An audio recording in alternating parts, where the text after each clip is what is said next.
Okay, I think most of the students can hear me. So I go ahead. So I take lower your hands, please. Lower your hands. I take it as कि लोगों को physical properties में कोई difficulties नहीं है. People are not having difficulties in physical properties. So now we'll start with chemical properties. So in the previous class we discussed some parameters about chemical properties.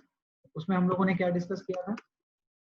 We have discussed formation of MOH and formation of MO, right?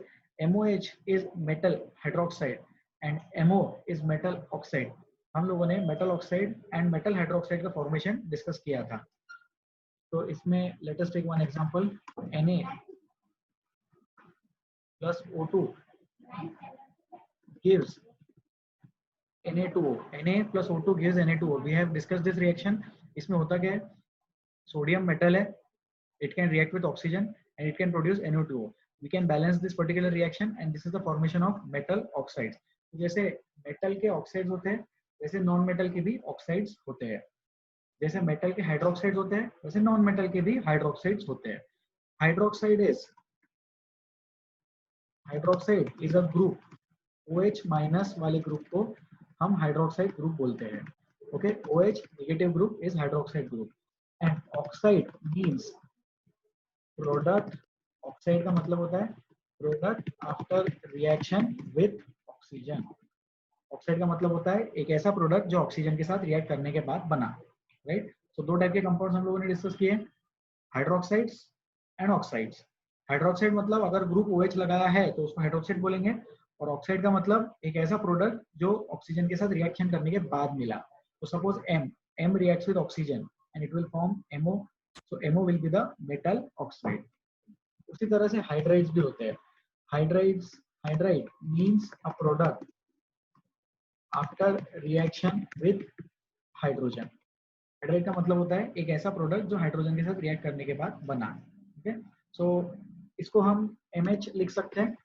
We will cover this. Okay, तो आज वाली class में हम लोगों को इस पर थोड़ा डिस्कस करना है. नाउ हाइड्रोजन जो होता है, hydrogen usually is not very much reactive with metals, लेकिन फिर भी मेटल हाइड्राइड्स बनाता है. ओके, तो NaH, LiH, these are some of the examples of metal hydrides. ये कुछ examples है metal hydrides के. Sodium hydride and lithium hydride.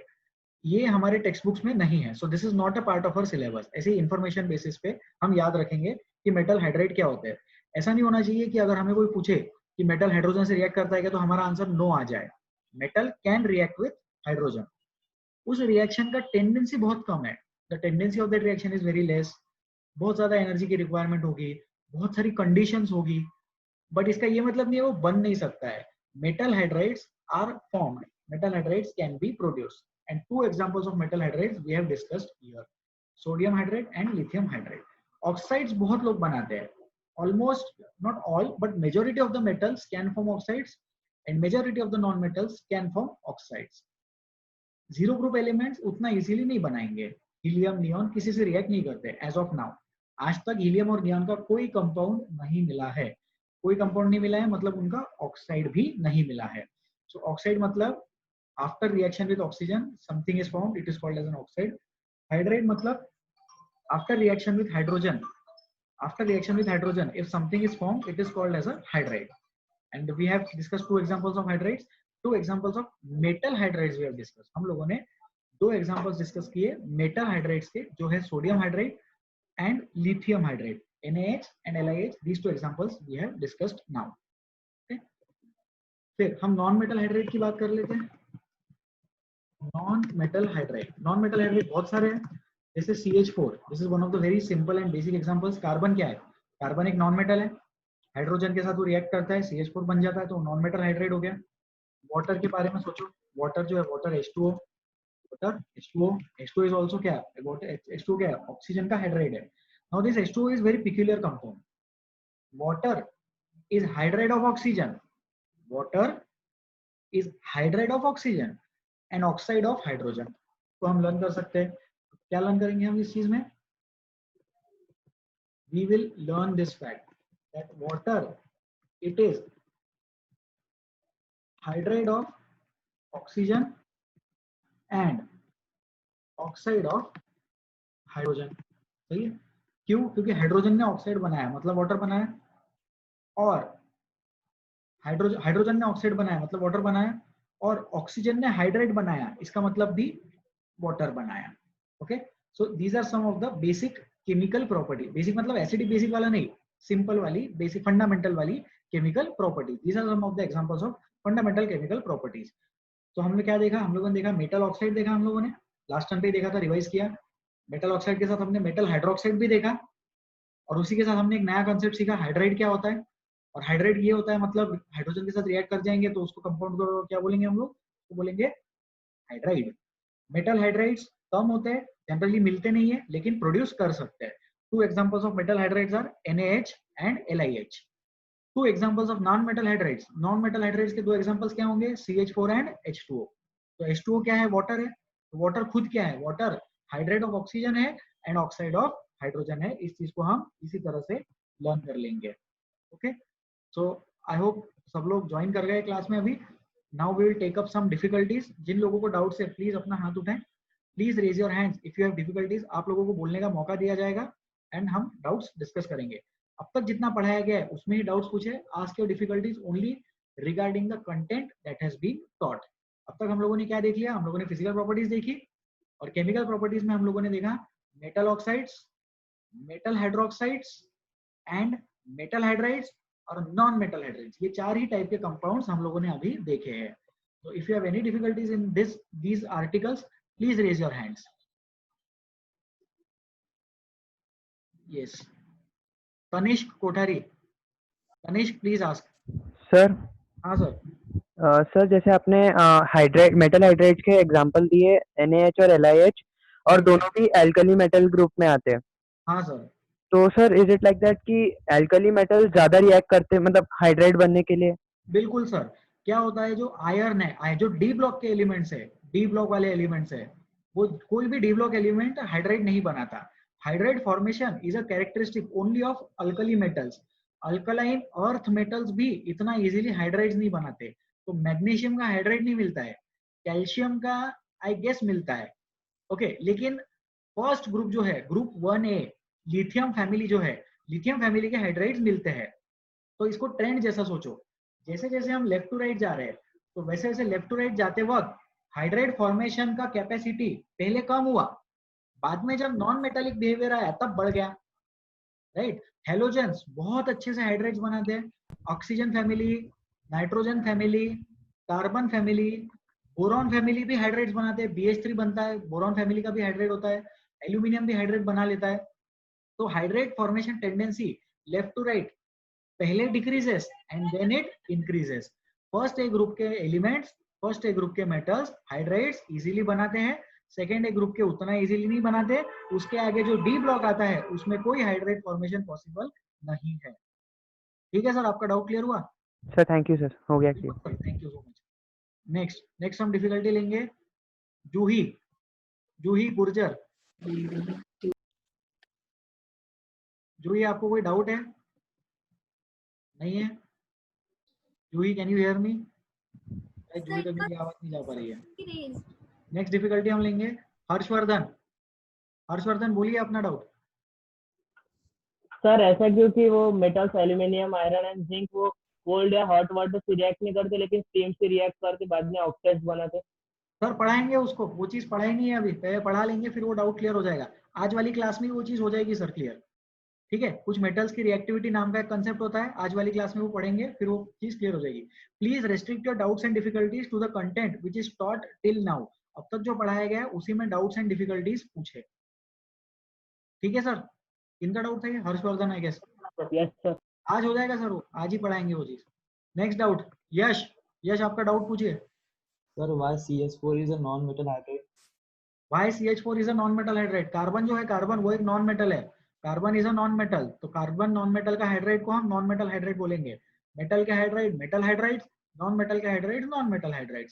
तो वाटर में ऑक्सीजन भी नॉन मेटल, CH4 में carbon non metal, therefore CH4 is a non metal hydride. ठीक है यश, सिंपल सा कंसेप्ट। ओके सिद्धांत। सर मेटल्स के हाइड्राइड्स फॉर्म होने में डिफिकल्टी होती, फिर नॉन मेटल्स के हाइड्राइड्स फॉर्म होने में होती क्या? नहीं सर, नॉन मेटल के हाइड्राइड फॉर्म होने में डिफिकल्टी नहीं होती, सोचो क्यों। मेटल्स जो है, मेटल्स कोवेलेंट बॉन्ड नहीं फॉर्म करते, non metals covalent bond form करते। तो वाटर को सोचो, CH4 को सोचो, जितने भी हेलोजन के हाइड्राइड्स है, HF, HCl, HBr, HI, इन सबको सोचो, इनमें क्या है, इन सब में कोवेलेंट बॉन्ड है। और सोडियम हाइड्राइड और लिथियम हाइड्राइड में कोवेलेंट बॉन्ड नहीं है उसमें आयोनिक बॉन्ड, बट थोड़ा बहुत कोवेलेंट बॉन्ड जैसा है। याद करो, हमने डिस्कस किया था percentage ionic character and percentage covalent character. Basically ये 100 बात की एक बात, the bottom line is metals की इच्छा होती है इलेक्ट्रॉन डोनेट करने की, हाइड्रोजन उतना इजीली इलेक्ट्रॉन एक्सेप्ट नहीं करता, इसलिए मेटल के हाइड्राइड्स नहीं बनते इजीली। हाइड्रोजन क्या बोलता है, हम बॉन्ड फॉर्म करेंगे इलेक्ट्रॉन शेयर करके। नॉन मेटल्स क्या बोलते हैं, हम बॉन्ड फॉर्म करेंगे इलेक्ट्रॉन शेयर करके। तो हाइड्रोजन की नॉन मेटल से बहुत अच्छे से बन जाती है और वो कंपाउंड भी इजीली बना लेते हैं। तो non metal hydrides are abundant in nature, metal hydrides are very less in nature. इसका आंसर है metals are interested in forming ionic bonds, non metals are interested in forming covalent bonds. Hydrogen जो है, hydrogen वो covalent bond बनाता है sharing के respect में, लेकिन हाइड्रोजन को अगर आयोनिक बॉन्ड बनाने बोले तो हाइड्रोजन बोलता है इलेक्ट्रॉन डोनेट करूंगा। तो अगर मेटल भी इलेक्ट्रॉन डोनेट करेगा, हाइड्रोजन भी इलेक्ट्रॉन डोनेट करेगा, तो फिर बॉन्ड फॉर्मेशन डिफिकल्ट हो जाएगा। इसीलिए मेटल हाइड्राइड्स उतना इजीली अवेलेबल नहीं होते हैं। ठीक है सर, डाउट क्लियर हुआ ये? सर देन ऑक्साइड्स के बारे में क्या होगा? ऑक्साइड्स के बारे में क्या होगा, अभी ऑक्सीजन को तो ऐसा प्रॉब्लम नहीं है ना इलेक्ट्रॉन एक्सेप्ट करने से। सोडियम ने इलेक्ट्रॉन डोनेट किया, ऑक्सीजन ने इलेक्ट्रॉन एक्सेप्ट किया। मैग्नीशियम ने इलेक्ट्रॉन डोनेट किया, ऑक्सीजन ने इलेक्ट्रॉन एक्सेप्ट किया। तो जब मैग्नीशियम ऑक्साइड बना Mg2+, oxygen 2-, 2 electrons were transferred from magnesium to oxygen. Oxygen ने 2 इलेक्ट्रॉन्स कंप्लीटली एक्सेप्ट कर लिए, मैग्नीशियम ने 2 इलेक्ट्रॉन्स कंप्लीटली दे दिए, तो वहां पे तो आयोनिक बॉन्ड बन गया। लेकिन हाइड्रोजन जो है, हाइड्रोजन बोलता है मैं आयोनिक बॉन्ड बनाऊंगा, लेकिन इलेक्ट्रॉन डोनेट करके, एक्सेप्ट करके नहीं। इसीलिए हाइड्रोजन मेटल्स के साथ उतना इजीली रिएक्ट नहीं करता है। फिर जैसे जैसे हम आगे बढ़ेंगे क्लास 11-12 में ये भी पढ़ाया जाएगा कि LiH जो है, LiH वो एक कोवेलेंट कंपाउंड है, उसमें बहुत ज्यादा परसेंटेज कोवेलेंट कैरेक्टर है। The reason for this is lithium जो है वो बहुत ज्यादा नॉन मेटेलिक बिहेवियर भी शो कर सकता है। ठीक है, तो द बॉटम लाइन कंसेप्ट यहाँ पे ये है कि हाइड्रोजन बोलता है इलेक्ट्रॉन शेयर करो या फिर मैं इलेक्ट्रॉन दूंगा। इसीलिए हाइड्रोजन मेटल के साथ बॉन्ड नहीं फॉर्म कर सकता, क्योंकि मेटल्स भी बोलते हैं हम इलेक्ट्रॉन देंगे। ऑक्साइड के फॉर्मेशन में ये प्रॉब्लम क्यों नहीं आया, क्योंकि ऑक्सीजन ने क्या बोला, आयोनिक बॉन्ड बनाना है हम इलेक्ट्रॉन ले लेंगे, कोवेलेंट बॉन्ड बनाना है हम इलेक्ट्रॉन शेयर कर लेंगे। तो ऑक्सीजन के साथ मेटल्स भी बॉन्ड बना लेते हैं आयोनिक बॉन्ड से, एंड ऑक्सीजन के साथ नॉन मेटल्स भी बॉन्ड बना लेते हैं शेयरिंग से, कोवेलेंट बॉन्ड से। तो ionic bond metal and oxygen, covalent bond non metal and oxygen. इसीलिए ऑक्सीजन मेटल से भी इजीली रिएक्ट करता है एंड ऑक्सीजन नॉन मेटल से भी इजीली रिएक्ट करता है। ठीक है सर, डाउट हुआ क्लियर आपका? सर फिर मेटल ऑक्साइड और नॉन ऑक्साइड दोनों उनका फॉर्मेशन एक ही होता है क्या? मेटल ऑक्साइड्स और नॉन मेटल ऑक्साइड्स का फॉर्मेशन, मतलब वो दोनों अबंडेंसी उनकी सेम है क्या? हाँ बोल सकते हैं, जितने, हाँ बिल्कुल बोल सकते हैं। मेटल ऑक्साइड और नॉन मेटल ऑक्साइड दोनों बहुत ज्यादा क्वांटिटी में अवेलेबल है। अभी एग्जैक्टली नहीं पता कि किसके साथ, देखो मेटल ऑक्साइड ज्यादा रहेंगे, क्यों, क्योंकि मेटल्स अर्थ पे ज्यादा है ना, मेटल्स का क्वांटिटी ज्यादा, तो मेटल ऑक्साइड्स भी ज्यादा। नॉन मेटल्स का क्वांटिटी कम, तो नॉन मेटल ऑक्साइड्स भी कम ही बनेंगे ना, क्योंकि नॉन मेटल्स शुरुआत से ही कम थे। बट दोनों की रिएक्शन कैपेसिटी मोर और लेस सेम है, एक दूसरे को करस्पॉन्ड करते हैं, करस्पॉन्ड नहीं, एक दूसरे को कॉम्प्लीमेंट करते हैं ना। मेटल ऑक्साइड बेसिक बनते हैं, नॉन मेटल ऑक्साइड एसिडिक बनते हैं। हाइड्रोजन के केस में यूनिक है, हाइड्राइड्स बनना सिर्फ नॉन मेटल्स के लिए पॉसिबल है, मेटल्स के लिए पॉसिबल नहीं है। ऑक्साइड में कोई दिक्कत नहीं है। बोलिए सिद्धांत। यस सर, समझा। Thank you sir. बाकी लोग, जिन लोगों को लगता है कि ये डाउट सेशन, जो डाउट सेशन तो नहीं है, बाकी लोगों को, जिन लोगों को ये लग रहा होगा कि क्लास में जब डाउट्स लेते हैं तो सिर्फ एक ही स्टूडेंट के लिए डाउट लिया जाता है, ऐसा नहीं है। अगर मुझे सिद्धांत या XYZ या ABC कोई भी पर्टिकुलर स्टूडेंट का डाउट क्लियर करना होता तो मैं तो उनसे फोन पे भी बात कर सकता था, लेकिन ये डिफिकल्टीज क्लास में पढ़ाते वक्त इसीलिए ली जाती है ताकि बाकी सारे स्टूडेंट्स भी उस चीज को सुन सके। अभी जो मैंने सिद्धांत के साथ डिस्कशन किया, इसमें बहुत सारे नए नए कॉन्सेप्ट्स क्लियर हुए होंगे बहुत सारे स्टूडेंट्स के लिए। So it is my recommendation कि क्लास में जब लेक्चर चल रहा हो तो सिर्फ मैं बोल रहा हूँ और आप लोग सुने, उसको तो फॉलो करो ही, लेकिन अगर किसी के साथ इंटरेक्शन हो रहा है, किसी से बात हो रही है, किसी का कोई पर्टिकुलर डाउट या डिफिकल्टी आया, तो उस चीज को भी सुने, उस पर्टिकुलर स्टूडेंट का डाउट भी सुने और उसके पीछे का मैं जो एक्सप्लेनेशन देता हूँ वो भी सुने। उससे कंसेप्ट और ज्यादा अच्छे से क्लियर होंगे और ज्यादा अच्छे से टॉपिक का फील गुड फैक्टर आएगा। नहीं तो लाइफ में वही प्रॉब्लम रहेगी, केमिस्ट्री बोर होता है, केमिस्ट्री में कुछ समझना नहीं पड़ता है, केमिस्ट्री में कुछ समझ में आ नहीं रहा है और केमिस्ट्री में लर्न करना पड़ता है, केमिस्ट्री में लर्न करना पड़ता है, बट जितना दुनिया बोलती है उतना भी लर्न नहीं करना पड़ता है, बहुत कम लर्न करना होता है अगर कंसेप्ट आप लोगों को समझ में आए तो। और कंसेप्ट तभी समझ में आएंगे if you ask your difficulties and if you listen to other students difficulties and to my responses on those difficulties. Please keep your phones, please keep your Zoom apps on muted, do not disturb the class. Sincere request आज भी कर रहा हूँ, ठीक है, था आने वाले 15-20 दिन रोज करूंगा, उसके बाद भी करता ही रहूंगा। नेक्स्ट डाउट हम लेंगे श्वेता का। श्वेता अपना डिफिकल्टी बोलिए। सर एक बार प्लीज आयोनिक और कोवेलेंट बॉन्ड्स में डिफरेंस बताइए ना। बिल्कुल, जनता की डिमांड पे एक बार और आयोनिक बॉन्ड और कोवेलेंट बॉन्ड में डिफरेंस बताइए। अब कुछ लोगों को लग रहा होगा कि सर ये तो ऑफ द टॉपिक जा रहे हैं, हमारे तो ऑफ द टॉपिक वाले डाउट क्लियर नहीं करते, फिर इनके क्यों कर रहे हैं? इसलिए कर रहे हैं क्योंकि कोवेलेंट बॉन्ड और आयोनिक बॉन्ड हम लोगों को अभी यूज करना है। कोवेलेंट बॉन्ड और आयोनिक बॉन्ड का यूज अभी हम लोग करने वाले हैं, इसलिए इस चीज के बारे में इंफॉर्मेशन होनी चाहिए, ये चीज पता होना चाहिए। अगर कोई बॉन्ड बनता है ट्रांसफर ऑफ इलेक्ट्रॉन से अगर कोई बॉन्ड बनता है तो उसको हम आयोनिक बॉन्ड बोलते हैं। अगर शेयरिंग ऑफ इलेक्ट्रॉन से अगर कोई बॉन्ड बनता है तो उस चीज को हम कोवेलेंट बॉन्ड बोलते हैं। जनरली मेटल और नॉन मेटल के बीच में ये बॉन्ड बनता है। कौन सा bond? Ionic bond. Ionic bond is form generally between metal and non metal, और covalent bond is form between non metal and non metal. Non metal के बीच में covalent bond, metal non metal के बीच में आयोनिक बॉन्ड, क्योंकि ionic bond में हो जाता है कंप्लीट ट्रांसफर ऑफ इलेक्ट्रॉन।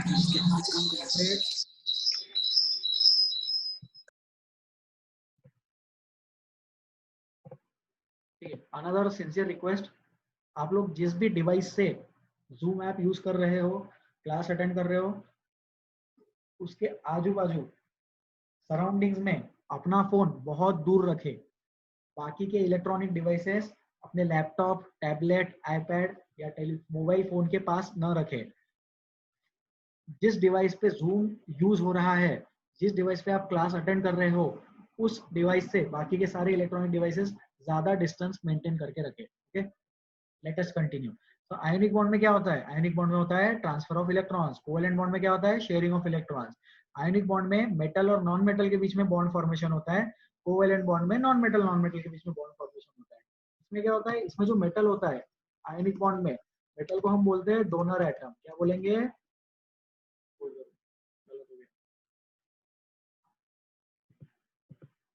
ठीक है, कोई बात नहीं, फिर से लिख लेंगे। आयोनिक बॉन्ड में जो मेटल होता है, metal is donor atom. Metal ने क्या किया? डोनेट किया। किसको डोनेट किया? इलेक्ट्रॉन्स को डोनेट किया। और नॉन मेटल ने क्या किया? फिर नॉन मेटल ने एक्सेप्ट किया, तो इसको बोलेंगे एक्सेप्टर एटम। तो non metal is an acceptor atom and metal is a donor atom for ionic bond. Ionic bond में मेटल ने डोनेट किया, और मेटल डोनेट करके क्या किया? Metal forms cation. और नॉन मेटल ने एक्सेप्ट करके क्या फॉर्म किया? Non metal forms अनायन। सही है। अब अनायन क्या होता है? अनायन इज नेगेटिव चार्ज स्पीशीज। और मेटल क्या होता है? Metal is positive charge species. Right. Example ले लेंगे इसका, सिंपल सा एग्जाम्पल ले लेंगे हम लोग Na+, और यहाँ पे एग्जाम्पल ले लेंगे Cl-। कंपाउंड क्या बना? कंपाउंड बना सोडियम क्लोराइड NaCl। तो NaCl is an ionic compound. ये हो गई आयोनिक बॉन्ड की बात। अब हम लोग बात करेंगे कोवेलेंट बॉन्ड के बारे में। We will be discussing about covalent bond. Covalent bond में क्या होता है? कोवेलेंट बॉन्ड में नॉन मेटल आ जाता है। Non metal and non metal react with each other. तो इसमें डोनर और एक्सेप्टर की बात करने की जरूरत नहीं है। There is no need to discuss about donor और acceptor in this, because simple दोनों ही नॉन मेटल है। Sharing of electrons takes place, electrons का शेयरिंग हो रहा है। इसके एग्जांपल ले लेते हैं हम लोग, H2O ले सकते हैं, Cl2 ले सकते हैं, HCl ले सकते हैं। HCl, Cl2 and H2O, these are examples of covalent bond. Bond formation takes place by sharing of electrons.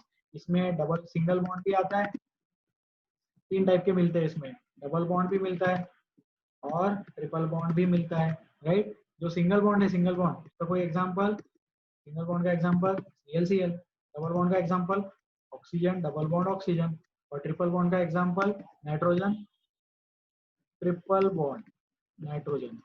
Imagine करो वहां पे 3 लाइंस लिखी हुई है, ठीक है, कर सकते हैं इसमें, ट्राई करके देखते हैं। गलत हो रहा है, छोड़ो इसको।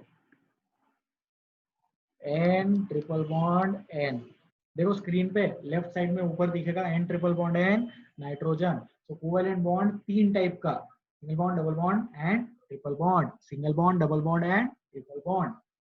आयोनिक बॉन्ड में ऐसा कुछ नहीं होता, एक इलेक्ट्रॉन ट्रांसफर हुआ तो भी आयोनिक बॉन्ड, 2 इलेक्ट्रॉन ट्रांसफर हुए तो भी आयोनिक बॉन्ड, 3 इलेक्ट्रॉन ट्रांसफर हुए तो भी आयोनिक बॉन्ड, ठीक है।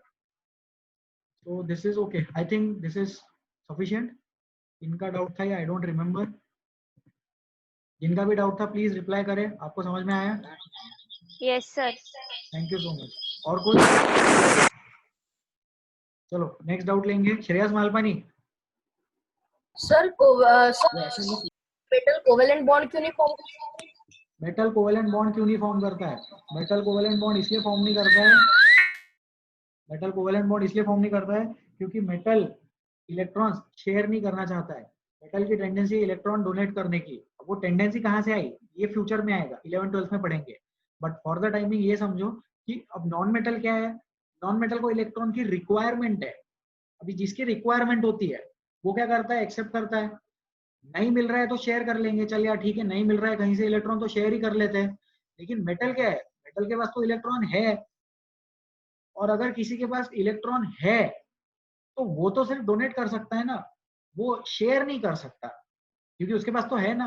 सोचो कोई भी सब्सटेंस या कोई भी चीज या कोई भी पर्सन या कोई भी एनिमल या कोई भी इंसान, अगर कोई चीज है खुद की है तो वो शेयर नहीं करना चाहेगा अनलेस एंड अनटिल उसको कुछ फायदा मिले। अब नॉन मेटल में क्या होता है, जैसे क्लोरीन क्लोरीन है तो क्लोरीन क्लोरीन ने एक एक इलेक्ट्रॉन शेयर कर लिया, क्लोरीन क्लोरीन ने एक एक इलेक्ट्रॉन शेयर करके बॉन्ड फॉर्मेशन कर लिया। लेकिन सोडियम, सोडियम को ऐसी रिक्वायरमेंट नहीं है, सोडियम के पास एक एक्स्ट्रा इलेक्ट्रॉन है, वो सिर्फ डोनेट कर सकता है। क्लोरीन जो है वो एक इलेक्ट्रॉन एक्सेप्ट भी कर सकता है, और अगर एक इलेक्ट्रॉन नहीं मिला तो किसी को बोलेगा चल तेरे पास भी एक एक्स्ट्रा है, एक इलेक्ट्रॉन की तेरे पास भी कमी, एक इलेक्ट्रॉन की मेरे पास भी कमी, हम दोनों मिलके सिंगल बॉन्ड बना लेंगे। लेकिन सोडियम ऐसा नहीं करेगा कि मेरे पास भी एक एक्स्ट्रा, तुम्हारे पास भी एक एक्स्ट्रा, चलो मिलके शेयर कर लेते हैं। तो सोडियम या any metal for that matter has a tendency to donate electrons. किसी भी मेटल की टेंडेंसी होती है इलेक्ट्रॉन्स डोनेट करना, किसी भी नॉन मेटल की टेंडेंसी होती है इलेक्ट्रॉन्स एक्सेप्ट करना या फिर शेयर करना।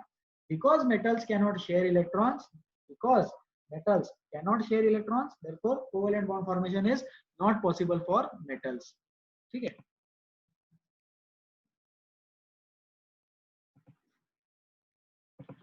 ठीक है। Another sincere request for everyone, logistics वाली बात है, छोटी सी एक टेक्निकल रिक्वेस्ट है, सब लोग जब साइन इन करते हैं तो अपना first name and last name लिखे। बेकार के कुछ भी नाम लिखेंगे तो डिलीट रिमूव कर दिए जाएंगे, ठीक है। तो I have this option to remove students from this group and मैं रिमूव कर दूंगा स्टूडेंट्स को अगर कुछ भी रैंडम नेम्स यहाँ पे लिखे हुए मिले तो, ठीक है। Anyways good. सो नेक्स्ट हम क्या करेंगे, नेक्स्ट हम डाउट्स लेंगे, और 2 डाउट्स लेंगे हम। किनका डाउट था ये, आई गेस क्लियर हो गया। यश, नहीं यश का नहीं था, आई डोंट रिमेंबर। हाँ ठीक है, Shreyas, thank you Shreyas. Okay next difficulty तनय गांधी। हमेशा नॉन मतलब आयोनिक कंपाउंड मेटल का कैटायन और हमेशा मेटल और नॉन के बीच में बना आयन। तनय सॉरी आपकी आवाज नहीं आ रही है, एक बार बाद में ट्राई करते हैं। Sorry Tanay, I can not here you. Okay Anish Sonawane. Anish sir कौन सा मतलब कौन सा कंपाउंड ज्यादा अच्छे से डिसोसिएट होता, मतलब ये आयोनिक आयोनिक बॉन्ड वाला कि कोवेलेंट बॉन्ड वाला? बहुत बढ़िया, बहुत अच्छा क्वेश्चन, सब लोग ध्यान देंगे। कौन सा कंपाउंड ज्यादा अच्छे से डिसोसिएट होता है? तो डिसोसिएट होता है, ये चीज हम लोगों ने लास्ट टर्न या लास्ट टू लास्ट टर्न में देखा था। वाटर में किसी कंपाउंड को डालते हैं, तो वाटर में किसी कंपाउंड को डालने के बाद वो कंपाउंड डिसोसिएट हो जाता है, टूट जाता है। तो सबसे अच्छी तरीके से कंपाउंड्स, आयोनिक कंपाउंड्स डिसोसिएट होते हैं। आफ्टर दैट HCl जैसे कंपाउंड जिसमें थोड़ा बहुत पोलैरिटी है वो डिसोसिएट होते हैं, और उसके बाद नॉन पोलर कंपाउंड्स डिसोसिएट होते हैं। तो आप ऐसा समझे कि जो नॉन पोलर कंपाउंड्स है, नॉन पोलर कंपाउंड्स का dissociation zero, almost zero. Polar compounds का डिसोसिएशन थोड़ा बहुत अच्छा, एंड आयोनिक कंपाउंड्स का डिसोसिएशन सबसे अच्छा। ठीक है, अब सब लोग बोर्ड पे देखेंगे, please pay attention on the board. अगर हम कंपाउंड्स की बात करें, कंपाउंड्स दो टाइप के होते हैं, ionic compounds and covalent compounds. बराबर है, कंपाउंड्स दो टाइप के मिलते हैं नेचर में, ionic compounds and covalent compounds. जो कोवैलेंट कंपाउंड्स है, कोवैलेंट कंपाउंड जो है उसमें और दो क्लासिफिकेशन है, polar covalent compounds, polar covalent compounds and non polar covalent compounds. Polar covalent compounds and non polar covalent compounds, ये दो डिफरेंट क्लासिफिकेशन आ गए इसमें कोवैलेंट कंपाउंड्स में। याद करो, जो पोलर कोवैलेंट कंपाउंड है वो HCl जैसे, जिसपे डेल्टा पॉजिटिव और डेल्टा निगेटिव लिखा था हमने, और नॉन पोलर कोवैलेंट कंपाउंड्स कैसे, Cl2 जैसे, जिसमें कोई डेल्टा पॉजिटिव डेल्टा निगेटिव नहीं है। तो सबसे अच्छी तरह से डिसोसिएट होंगे आयोनिक कंपाउंड्स, उसके बाद डिसोसिएट होंगे पोलर कंपाउंड्स, लास्ट में नंबर आएगा नॉन पोलर कंपाउंड्स का। नॉन पोलर कंपाउंड्स डिसोसिएट नहीं होंगे। ठीक है अनीश, क्लियर हुआ सर? Yes sir. पर सर मतलब आयोनिक कंपाउंड ज्यादा स्ट्रांग रहते हैं ना, तो उसका डिसोसिएट। सर आयोनिक कंपाउंड ज्यादा स्ट्रांग है, लेकिन वो इतना इजीली क्यों डिसोसिएट हो गए? बहुत अच्छा डाउट पूछा आपने, हम इस पे और आगे डिस्कस कर सकते हैं। जिन लोगों को लग रहा है सर हमारे तो डाउट नहीं बताते, कुछ लोगों के डाउट्स बताते हैं, उसका रीजन ये है कि doubts should be related to the topic. एक के बाद एक नया कंसेप्ट उसी डाउट से डेवलप होता है, तो हम डिस्कस करेंगे। बहुत ज्यादा ऑफ द टॉपिक जाएंगे तो वो डाउट हम इस पॉइंट ऑफ टाइम पे नहीं ले पाएंगे। फिर रिमाइंड करवा दे कि आप लोगों को ये नहीं बोला जा रहा है कि आपके डाउट्स एंटरटेन नहीं होंगे, आप लोगों के डाउट्स के सॉल्यूशंस डेफिनेटली मिलेंगे at a particular point of time. ठीक है, इनका डाउट क्या था? हाँ, आयोनिक कंपाउंड जो बहुत ज्यादा स्ट्रॉन्ग है, तो फिर क्या हो गया, ऐसा क्या हो गया कि आयोनिक कंपाउंड जल्दी डिसोसिएट हो गए? तो एक बहुत अच्छा कंसेप्ट होता है, इसको हम बोलते हैं लाइक डिसॉल्व्स लाइक, और अनलाइक डिसॉल्व्स अनलाइक। जैसे positive negative attract each other, और negative negative repel each other, and positive positive also repel each other. ये कंसेप्ट था फिजिक्स में, वैसे ही केमिस्ट्री का एक अपना कंसेप्ट है, लाइक डिसॉल्व्स लाइक। तो ये कंसेप्ट क्या बोलता है? ये कंसेप्ट बोलता है polar substances are more likely to dissolve in polar solvents. Polar solvents जो है, पोलर सब्सटेंसेस जो है वो ज्यादा अच्छे से डिसॉल्व होंगे पोलर सॉल्वेंट्स में। सर अब ये पोलर सॉल्वेंट क्या है? तो पोलर सॉल्वेंट बस ये समझ लो कि water is a polar solvent. Water is a water नहीं, water is a polar solvent. H2O is a polar solvent. तो पोलर सॉल्वेंट्स वाटर है क्योंकि उसमें भी पोलरिटी है। अब उसमें सोचो अगर NaCl डालेंगे तो Na+Cl- इजीली ब्रेक हो जाएगा, राइट? वेयरएज अगर कोई नॉन पोलर सब्सटेंस है तो non polar substance non polar solvent में अच्छे से डिसॉल्व हो सकता है। तो इसी के साथ हम लिख सकते हैं non polar substances are more likely to dissolve in non polar solvents. Non-polar substances are more likely to dissolve in non-polar solvents and polar substances are more likely to dissolve in polar solvents. Like dissolves like एक concept होता है, इस चीज को chemical bonding में 11th-12th में आराम से बैठ के पढ़ाते हैं। फॉर द टाइमिंग सिर्फ इतना समझो कि आयोनिक कंपाउंड्स में पोलैरिटी है, वाटर में भी पोलैरिटी है, इसलिए इजीली डिसॉल्व हो गया। नॉन पोलर कंपाउंड्स में पोलैरिटी नहीं है, लेकिन वाटर में तो पोलैरिटी है, तो नॉन पोलर कंपाउंड्स वाटर में इजीली डिसॉल्व नहीं हुए। And at the same time non polar compounds non polar solvents में इजीली डिसॉल्व हो जाएंगे। One of the examples is benzene. Benzene is a non polar solvent. Benzene क्या है? Benzene एक non polar solvent है। तो जो चीजें नॉन पोलर है वो नॉन पोलर सॉल्वेंट्स में इजीली डिसॉल्व हो जाएंगी। ठीक है सर, क्लियर हुआ आपका doubt? Anish please. Okay good, thank you sir. Thank you. Excuse me sir. ठीक है, नेक्स्ट डिफिकल्टी हम लेंगे एक लास्ट डाउट लेते हैं, फिर थोड़ा आगे पढ़ लेंगे हम। Sarvesh Rele, Sarvesh please ask. सर्वेश आपकी आवाज नहीं आ रही है, थोड़ा ऊंचा बोलिए।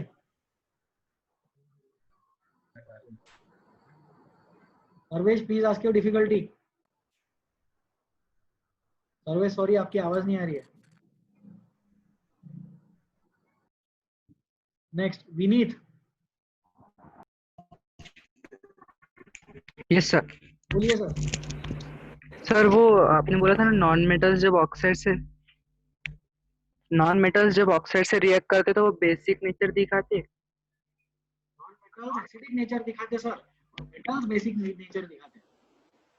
हाँ सॉरी, हाँ एसिडिक नेचर दिखाते। हाँ सर। तो सर जब वो H2O बनता तो फिर H2O तो मतलब न्यूट्रल दिखा रहा नहीं, हाँ H2O न्यूट्रल दिखाता है। H2O हाइड्रोजन का ऑक्साइड। बिल्कुल सर, H2O को एज एन एक्सेप्शन लर्न कर लो। अभी फ्यूचर में हम 4 टाइप के ऑक्साइड देखने वाले हैं, acidic oxides, basic oxides, neutral oxides, amphoteric oxides.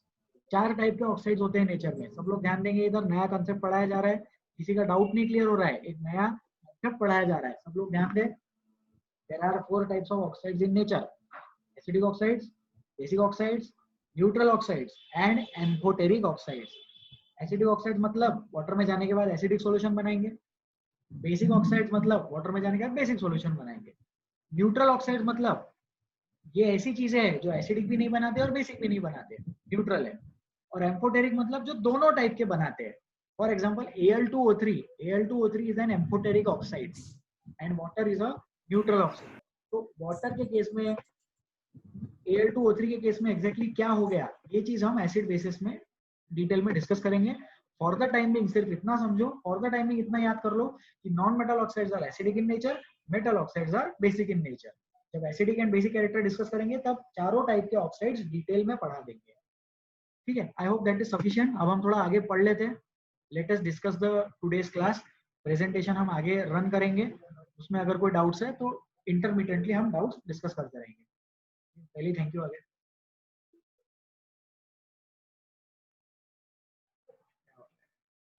ठीक है, लेक्चर 4। ये 2 स्लाइड्स है, स्टार्टिंग की 2 स्लाइड्स हम लोगों ने ऑलरेडी डिस्कस किया है। We will do a quick revision. Formation of metal hydroxide की बात हो रही है, तो formation of metal oxide and metal hydroxide की बात हो रही है। Formation of sodium oxide, sodium और ऑक्सीजन की रिएक्शन करवाएंगे, सिंपल सा रिएक्शन है, सोडियम और ऑक्सीजन मिलकर रिएक्ट कर जाएंगे, Na2O बन जाएगा, मेटल ऑक्साइड बन गया, कोई लाइफ में टेंशन नहीं है। ठीक है, देन ये जो सोडियम ऑक्साइड है ये वाटर के साथ रिएक्ट करता है, वाटर में डालेंगे तो NaOH बनाएगा। ये जब वाटर में डालते हैं तो NaOH एक्वस बनता है, एक्वस है इसलिए क्या है, अरेनियस बेस है। याद करो लास्ट टर्म पे एसिडिक बेसिस में थोड़ा सा इंट्रोडक्शन दिया था अरेनियस थ्योरी का। अरेनियस थ्योरी बताता है कि एसिड या बेस बताने के लिए for a particular thing to be an acid और a base it should be an aqueous solution. तो NaOH solid is not an Arrhenius base. NaOH solid जो है अरेनियस बेस नहीं है, NaOH एक्वस अरेनियस बेस है। NaOH aqueous is an Arrhenius base. Simple है। Similar is the case for magnesium metal. Valency magnesium का 2 है, इसलिए उसने क्या रिएक्शन करी, उसने Mg सॉलिड बनाया, मैग्नीशियम ऑक्साइड सॉलिड। ओके, ये मैग्नीशियम ऑक्साइड जब वाटर में डिसॉल्व करेंगे तो क्या बनेगा, डिसॉल्व नहीं, वाटर के साथ रिएक्ट करेंगे। प्रोसेस नहीं है ये केमिकल रिएक्शन है। This is not a physical process. Magnesium oxide water में डिसॉल्व कर दिया, ऐसा नहीं हुआ। शुगर वाटर में डिसॉल्व होता है, लेकिन मैग्नीशियम ऑक्साइड वाटर से रिएक्ट कर जाता है। रिएक्ट कर जाता है तो क्या बनता है, MgOH whole twice, magnesium hydroxide. Please remember that OH group is a hydroxide group. OH group क्या है, हाइड्रोक्साइड ग्रुप है, एंड O लगा दिया मतलब क्या हो गया, ऑक्साइड हो गया। ठीक है, next formation of metal hydroxide directly. अगर हम अल्कली मेटल को डायरेक्टली पानी में रिएक्ट करवाते, डायरेक्टली पानी में डाल देते तो रिएक्शन के बाद डायरेक्टली मेटल हाइड्रोक्साइड बन जाएगा। सोडियम का बन जाता है सोडियम हाइड्रोक्साइड। कैल्शियम थोड़ा कम विगरसली रिएक्ट करेगा और हीट प्रोड्यूस नहीं करेगा। Heat is not produce in this reaction. This is not as exothermic as the sodium वाला रिएक्शन। सोडियम वाटर के साथ रिएक्ट करता है तो NaOH बनता है और बहुत सारा हीट भी रिलीज होता है, और वो जो हीट रिलीज होता है वो हाइड्रोजन के साथ वाटर बनाता है। अब सब लोग बहुत ज्यादा इंपॉर्टेंट कंसेप्ट की तरफ ध्यान देंगे, सब लोगों का 100% अटेंशन स्क्रीन की तरफ होना चाहिए, मेरी तरफ होना चाहिए, मेरी तरफ देखो सब लोग। अच्छा दिख रहा हूँ मैं? बहुत बढ़िया। Hydrogen Burns itself and oxygen supports burning. ये दोनों स्टेटमेंट्स में सब लोगों को डाउट होता है। अगर नहीं भी डाउट है तो अभी डाउट बना लो। हाइड्रोजन बर्न्स इटसेल्फ मतलब खुद बर्न कर गया, ये क्या बात हुई? ऑक्सीजन सपोर्ट्स बर्निंग समझ में आता है। सपोज कार्बन है, कार्बन को फ्लेम लगा दिया तो CO2 बनता है, राइट? अब जो CO2 बनता है वो ऑक्सीजन एयर से आया, तो कार्बन के बर्निंग में ऑक्सीजन ने सपोर्ट किया, ऑक्सीजन सपोर्ट्स बर्निंग, बराबर है। लेकिन हाइड्रोजन बर्न्स इटसेल्फ से स्टेटमेंट पढ़ने पर ऐसा लगता है कि हाइड्रोजन खत्म हो गया, हाइड्रोजन जल गया। ऐसा नहीं है। बर्निंग का मतलब ही रिएक्शन विद ऑक्सीजन है। तो हाइड्रोजन बर्न्स इटसेल्फ का आंसर वाटर होता है। बर्निंग बोला, कंबशन बोला, तो समझ में आना चाहिए that reaction with oxygen is taking place. Burning itself means that that particular thing is reacting with oxygen. वो चीज ऑक्सीजन से रिएक्ट कर रही है, इसीलिए उस चीज को बर्निंग हम ये नाम देंगे। हाइड्रोजन का बर्निंग से वाटर बनता है, कार्बन के बर्निंग से CO2 बनता है। ऑक्सीजन खुद बर्न नहीं होता, ऑक्सीजन खुद से रिएक्ट नहीं कर सकता, O2 का O2 ही बनेगा ना, मिक्सचर ही हो गया वो तो। इसीलिए ऑक्सीजन जो है वो supports burning and hydrogen Burns itself. ये चीज हमेशा याद रखें कि हाइड्रोजन बर्न्स इटसेल्फ का मतलब हाइड्रोजन जल के खत्म नहीं हो जाता, हाइड्रोजन वाटर बनाता है। Water is the product of burning of hydrogen. चाहो तो वहीं लिख के रख लो, काम आएगा फ्यूचर में, लिख लो यहाँ पे। The product of burning of hydrogen is water. The product of burning of hydrogen is water. Hydrogen Burns itself का मतलब ही हाइड्रोजन एंड ऑक्सीजन का रिएक्शन है। Burning itself means that that particular thing is reacting with oxygen. Combustion का मतलब भी वही होता है, burning means combustion. Simple concept है। हम आगे बढ़ेंगे। अब आज वाली क्लास में हम लोगों को ये डिस्कस करना है। क्या डिस्कस करना है? Reaction of metals with acids. Acids के साथ मेटल्स कैसे रिएक्ट करते हैं, ये हम लोगों को अभी डिस्कस करना है। सिंपल सिंपल सा रिएक्शन है, कोई टेंशन लेने की बात नहीं है। मेटल ले लिया, मैग्नीशियम, HCl से रिएक्ट करा दिया, MgCl2 बन गया, हाइड्रोजन गैस रिवॉल्व हो गया। सिंपल सा प्रोसेस। क्या हुआ? मैग्नीशियम जो था, मैग्नीशियम ने क्लोरीन के साथ बॉन्ड फॉर्मेशन कर लिया, हाइड्रोजन निकल लिया। तो हाइड्रोजन से ज्यादा मैग्नीशियम की इच्छा है क्लोरीन के साथ बॉन्ड फॉर्म करके रखने की। तो HCl जो था, HCl में से जो हाइड्रोजन था वो हाइड्रोजन गैस बना के निकल लिया, और मैग्नीशियम और क्लोरीन ने बॉन्ड फॉर्मेशन कर लिया। Magnesium and chlorine form the bond, ionic bond formation takes place and H2 gas is release. वहां पे ऐसे बबल्स दिखाई देते हैं हाइड्रोजन गैस के, देखेंगे क्या हो रहा है आगे। Same case aluminium AlCl3+ H2। Reaction balancing हम लोगों को आता है, नहीं आता है तो हिट एंड ट्रायल मेथड सीख लेना, केमिकल रिएक्शंस टॉपिक में सिखा भी देंगे। सिंपल सा कंसेप्ट होता है, LHS में जितने एटम्स है उतने ही एटम्स RHS में होने चाहिए। तो this is called as balancing of reactions. 2Al + 6HCl is 2AlCl3+ 3H2। Simple सा कंसेप्ट। आयरन जो है, आयरन भी HCl के साथ रिएक्ट करता है, FeCl2 बना लेता है, ferrous chloride, hydrogen gas is released. Zinc also reacts with HCl, ZnCl2+ H2। अब ये जो चार कंपाउंड्स है, चार एलिमेंट्स है, चार मेटल्स है, इनका रिएक्टिविटी ऑर्डर है। Magnesium greater than aluminium greater than zinc greater than Fe। This is the reactivity order. We have to learn this reactivity order. ऐसा क्यों आया? पता नहीं क्यों आया। मैग्नीशियम की ज्यादा इच्छा थी रिएक्ट करने की, आयरन की कम इच्छा है रिएक्ट करने की। Magnesium is highly reactive, Fe is less reactive. Sir highly reactive का मतलब क्या है? मतलब मैग्नीशियम बहुत जल्दी रिएक्ट करता है और बहुत ज्यादा एनर्जी रिलीज करता है। मोस्ट एक्सोथर्मिक, मोस्ट मतलब दुनिया में मोस्ट नहीं, इन चारों में NCERT as well as state board text book में यही चार एलिमेंट्स का रिएक्टिविटी ऑर्डर गिवन है। ध्यान रखिए कि this is the reactivity order for reaction with acids.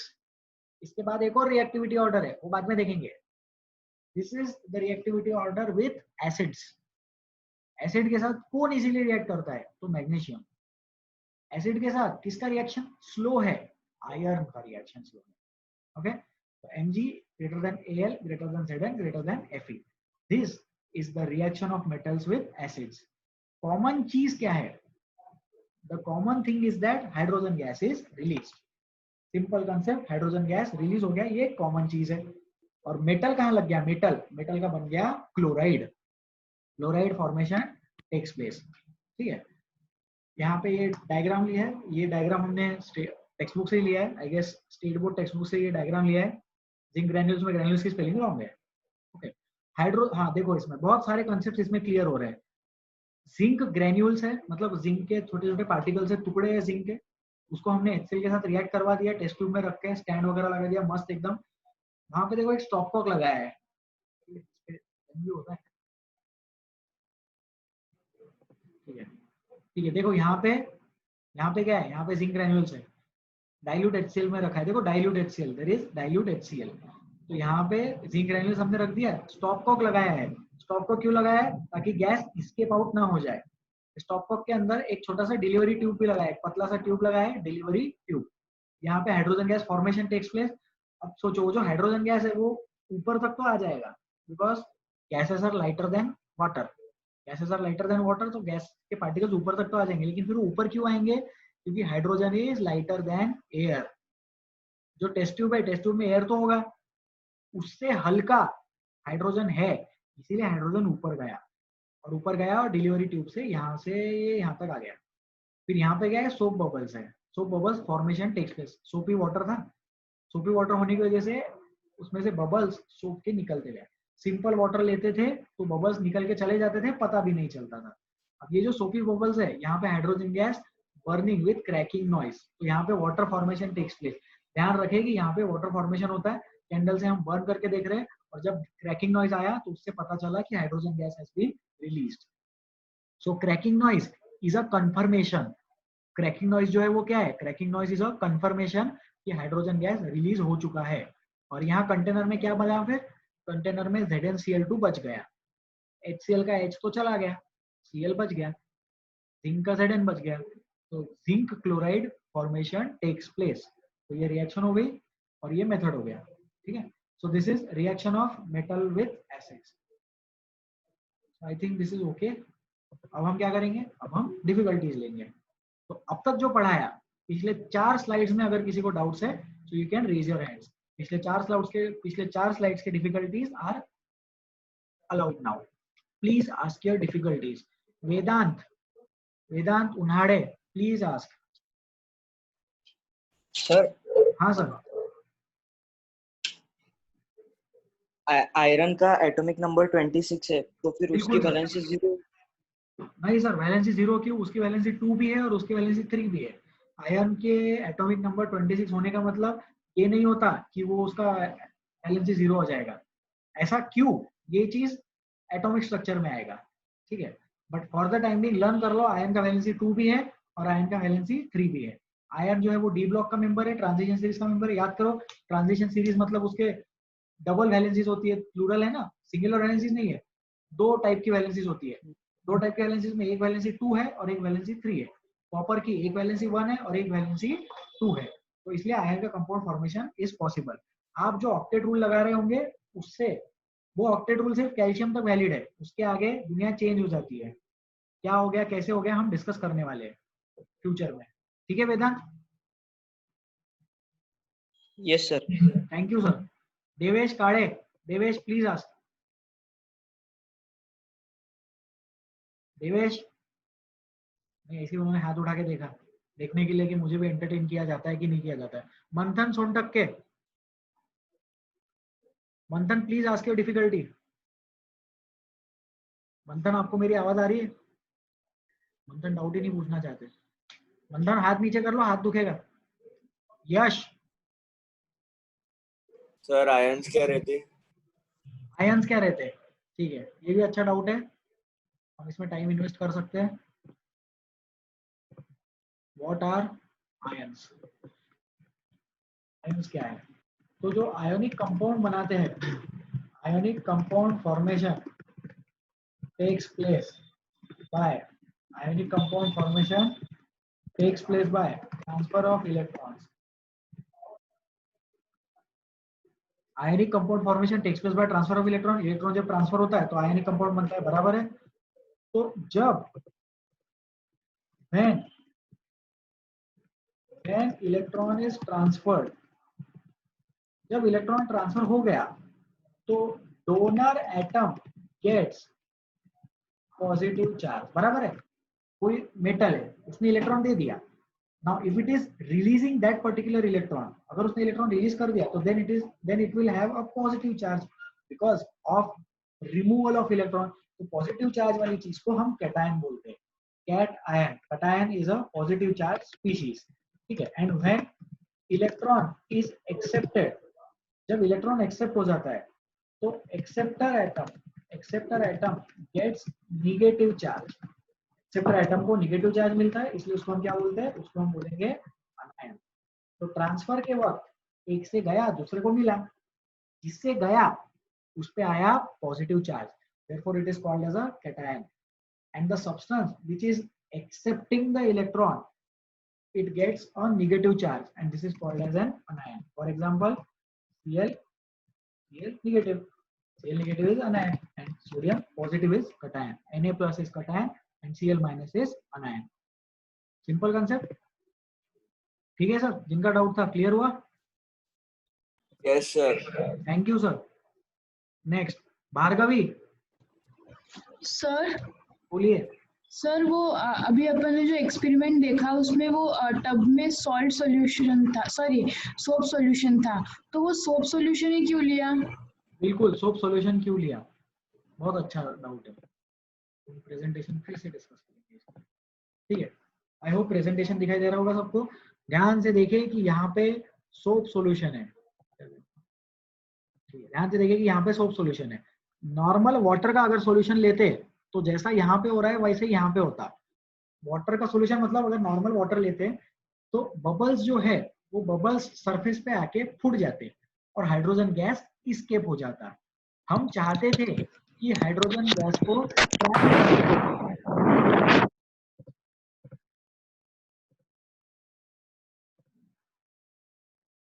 ठीक है।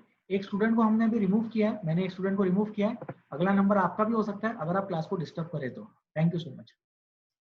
हाँ, तो यहाँ पे देखो सोप बबल्स है, तो क्या हो रहा है कि अगर नॉर्मल वाटर होता, सिंपल वाटर होता, तो बबल्स वहीं फूट जाते, जब सरफेस पे आ जाते तो गैस एस्केप आउट हो जाता। हम चाहते थे कि गैस को ट्रैप करके रखे, तो क्या होता है सोप बबल्स यूज करते हैं। उसका रीजन ये है कि सोप की वजह से वाटर का सरफेस टेंशन कम हो जाता है। Now this is a very technical concept of physics, और जितना मुझे पता है मैं बता देता हूँ। Because of soap surface tension decreases, surface tension कम होने की वजह से एक layer formation is possible. Exactly ये चीज होता है डिटर्जेंट के साथ।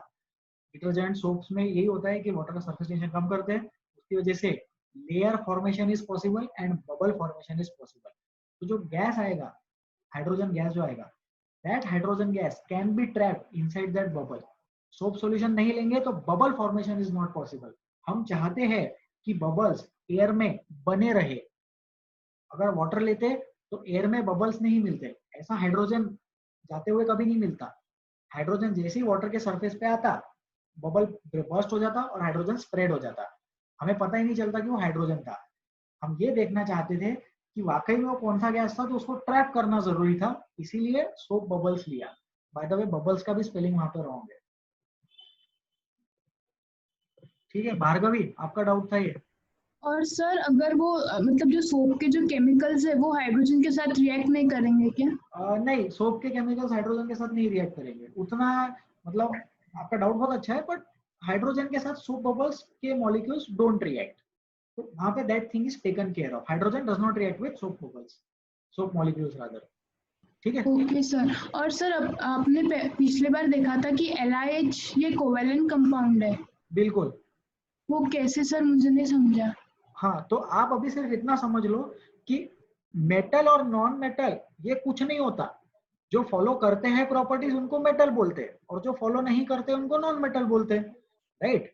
तो उसी तरह से लिथियम जो है वो एक मेटल है, बट वो बहुत सारी प्रॉपर्टीज नॉन मेटल जैसी फॉलो करता है। वो सॉफ्ट है, नाइफ से कट कर सकते हैं। सोचो, लिथियम की बहुत सी प्रॉपर्टीज हाइड्रोजन से भी तो मैच करेगी, क्योंकि हाइड्रोजन लिथियम एक साथ रखे हुए हैं, राइट। तो लिथियम जो है वो कोवेलेंट बॉन्ड फॉर्मेशन कर सकता है, क्योंकि बॉन्ड फॉर्मेशन में लिथियम थोड़ा बहुत नॉन मेटेलिक कैरेक्टर शो करता है। जैसे जैसे नीचे जाएंगे वैसे वैसे मेटेलिक कैरेक्टर बढ़ता है।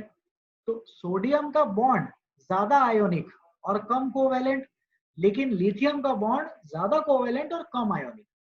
तो ये चीज फिक्स है कि लिथियम जो है, लिथियम भले ही मेटल है but it can show formation of covalent bond. जब हम थोड़ा और आयनिक बॉन्ड और कोवेलेंट बॉन्ड को समझेंगे तो आप ये समझेंगे कि there is nothing such as a perfect covalent bond और a perfect ionic bond. Percentage ionic character एक कंसेप्ट होता है और परसेंटेज कोवेलेंट कैरेक्टर एक कंसेप्ट होता है। वेरिएशन आता है। जैसे NaCl और LiCl के बारे में सोचो तो NaCl जो है वो ज्यादा आयोनिक होगा, LiCl कम आयोनिक होगा, KCl और ज्यादा आयोनिक होगा, RbCl और ज्यादा आयोनिक होगा। ज्यादा आयोनिक होगा मतलब कम कोवेलेंट होगा और LiCl कम आयोनिक है, therefore it is more covalent। Okay, please mute yourselves. बिल्कुल क्लास जैसी फील आ रही है यार।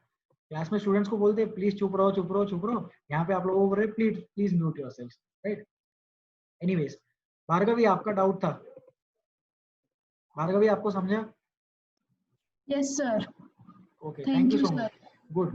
दिव्यम खेतान। सर ये जो एक्सपेरिमेंट है इसमें वो हाँ क्रैकलिंग साउंड का को बना था? सर, हाइड्रोजन जब बर्न करता था क्रैकलिंग साउंड बनाता वो।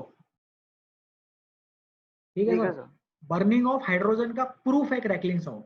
मतलब क्रैकलिंग साउंड आवाज आया, इसका मतलब हाइड्रोजन था, इसीलिए क्रैकलिंग साउंड आया। Burning of hydrogen is accompanied with crackling sound. ठीक है, ये रीजन है उसका, प्रॉपर रीजन है, मजाक नहीं कर रहा हूँ आपके साथ में। Burning of hydrogen is accompanied with crackling sound. वो बबल फूट रहा है ना, बबल फूटने वाला भी साउंड है थोड़ा सा, और एक्चुअल साउंड उसमें हाइड्रोजन के बर्निंग का है। ठीक है, कुछ कुछ बुक्स में उसको पॉप भी लिखते हैं, hydrogen Burns with a pop sound. Pop sound, crackling sound, बात एक ही है। ओके, ठीक है। नेक्स्ट, श्रेयस मालपानी, जिनका डाउट था वो क्लियर हुआ होगा, आई बिलीव समझ में आया होगा, सिंपल सा डाउट था आपका। श्रेयस मालपानी, डिफिकल्टी पूछिए।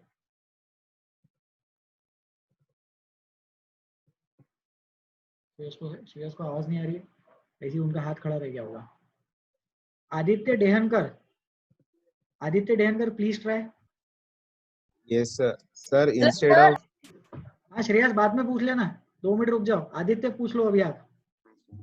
sir, instead of soap water, if we burn the that straw tube on tube only, it can also हाँ give the it will sound of work. burning, ना?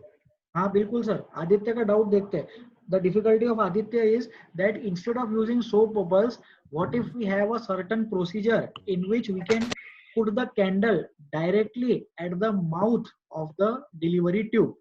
आदित्य का डाउट है कि अगर कैंडल को हम डायरेक्टली डिलीवरी ट्यूब के mouth पे रख दे तो क्या होगा? तो एग्जैक्टली सेम आंसर आएगा, क्रैकिंग नॉइज भी आएगा, पॉप साउंड भी आएगा, हाइड्रोजन पता है, हाइड्रोजन मिला ये पता भी चलेगा। फिर मेथड थोड़ा अच्छा बना दिया, सोप बबल्स से बबल्स दिखने लग गए और उन बबल्स में हाइड्रोजन है। अब ये भी सही बात है ना कि उसमें प्योरली हाइड्रोजन नहीं होगा, थोड़ा तो एयर आएगा ही ना ऊपर से। तो जो डिलीवरी ट्यूब है उसके पास भी डायरेक्टली मैच स्टिक बर्न करके रखोगे, then also you will be able to hear a cracking sound. Simple concept. Good Aditya, I hope this is clear. Shreyas, Shreyas Malpani Yes please sir, thank you sir. Good good. Sir जब hydrogen burn होता तो वो pop sound create करता, हाँ। तो जब वो burn होता तो उसके वो ऑक्सीजन के साथ भी तो रिएक्ट कर रहा, तो वाटर क्यों नहीं बनता था हवा में? बनता, वाटर बनता हवा में, हवा में पानी बनता, वहां पे मॉइस्चर बनता। अगर थोड़ा ज्यादा पानी बना तो वो ड्रॉपलेट्स के फॉर्म में गिर भी जाता। आप लोगों को, मतलब आप लोगों को इन द सेंस हम सब लोगों को बचपन से यही पढ़ाया गया है कि hydrogen Burns in air, sorry hydrogen Burns in air and oxygen supports burning. Oxygen supports burning मतलब सामने वाली चीज जब बर्न होएगी उसमें ऑक्सीजन जाके रिएक्ट करेगा, राइट। लेकिन हाइड्रोजन बर्न्स इटसेल्फ का मतलब हम लोगों को क्या लगता है? हाइड्रोजन खत्म हो गया। कोई चीज ऐसी खत्म नहीं हो सकती, वो एलिमेंट है ना, उसके एटम्स है, उसका एक अपना अस्तित्व है, वो ऐसे ही खत्म थोड़ी हो जाएगा। वाटर फॉर्मेशन टेक्स प्लेस, वहां पे मॉइस्चर आता है, यहाँ पे जो क्रैकिंग नॉइज है इसके साथ में वाटर ड्रॉपलेट्स भी डेफिनेटली बनेंगे। अगर ये रिएक्शन कहीं कंडक्ट करवा सकते हो तो कंडक्ट करवा के देख लेंगे, हम कंडक्ट करने की कोशिश करेंगे। यूट्यूब पे वीडियोस देख लेना। Water formation definitely takes place, can take place भी नहीं, water formation takes place, because वो जो हाइड्रोजन का मॉलिक्यूल है वो बर्निंग की वजह से खत्म नहीं हो जाएगा, कहीं चला नहीं जाता, वो वाटर फॉर्मेशन हो जाता है। इसीलिए ध्यान से पढ़ो, जो स्टेटमेंट स्कूल में पढ़ाते थे अभी तक, स्कूल में जहाँ पे भी पढ़ते थे, hydrogen Burns in presence of air, वहां पे इन प्रेजेंस ऑफ एयर बोलना बहुत जरूरी है। अगर सिर्फ हाइड्रोजन है और मैच स्टिक है जलती हुई तो वो पॉसिबल ही नहीं है, क्योंकि अगर मैच स्टिक जल रही है तो वहां ऑक्सीजन डेफिनेटली होगा, अभी तो मैच स्टिक जलेगी। Oxygen is required for burning, और वो ऑक्सीजन हाइड्रोजन के साथ रिएक्ट करके वाटर बना लेता है। ठीक है श्रेयस मालपानी जी, अब आप बोल सकते हैं। Yes sir. सर ऐसा हो सकता है कि हवा में तो ऑक्सीजन हाइड्रोजन दोनों भी प्रेजेंट है, तो वो मतलब कंटिन्यू रिएक्ट करते रहे, ऐसा हो सकता है क्या सर? बहुत बढ़िया, बहुत अच्छा डाउट, बहुत अच्छा डिफिकल्टी, सब लोग ध्यान से सुनेंगे।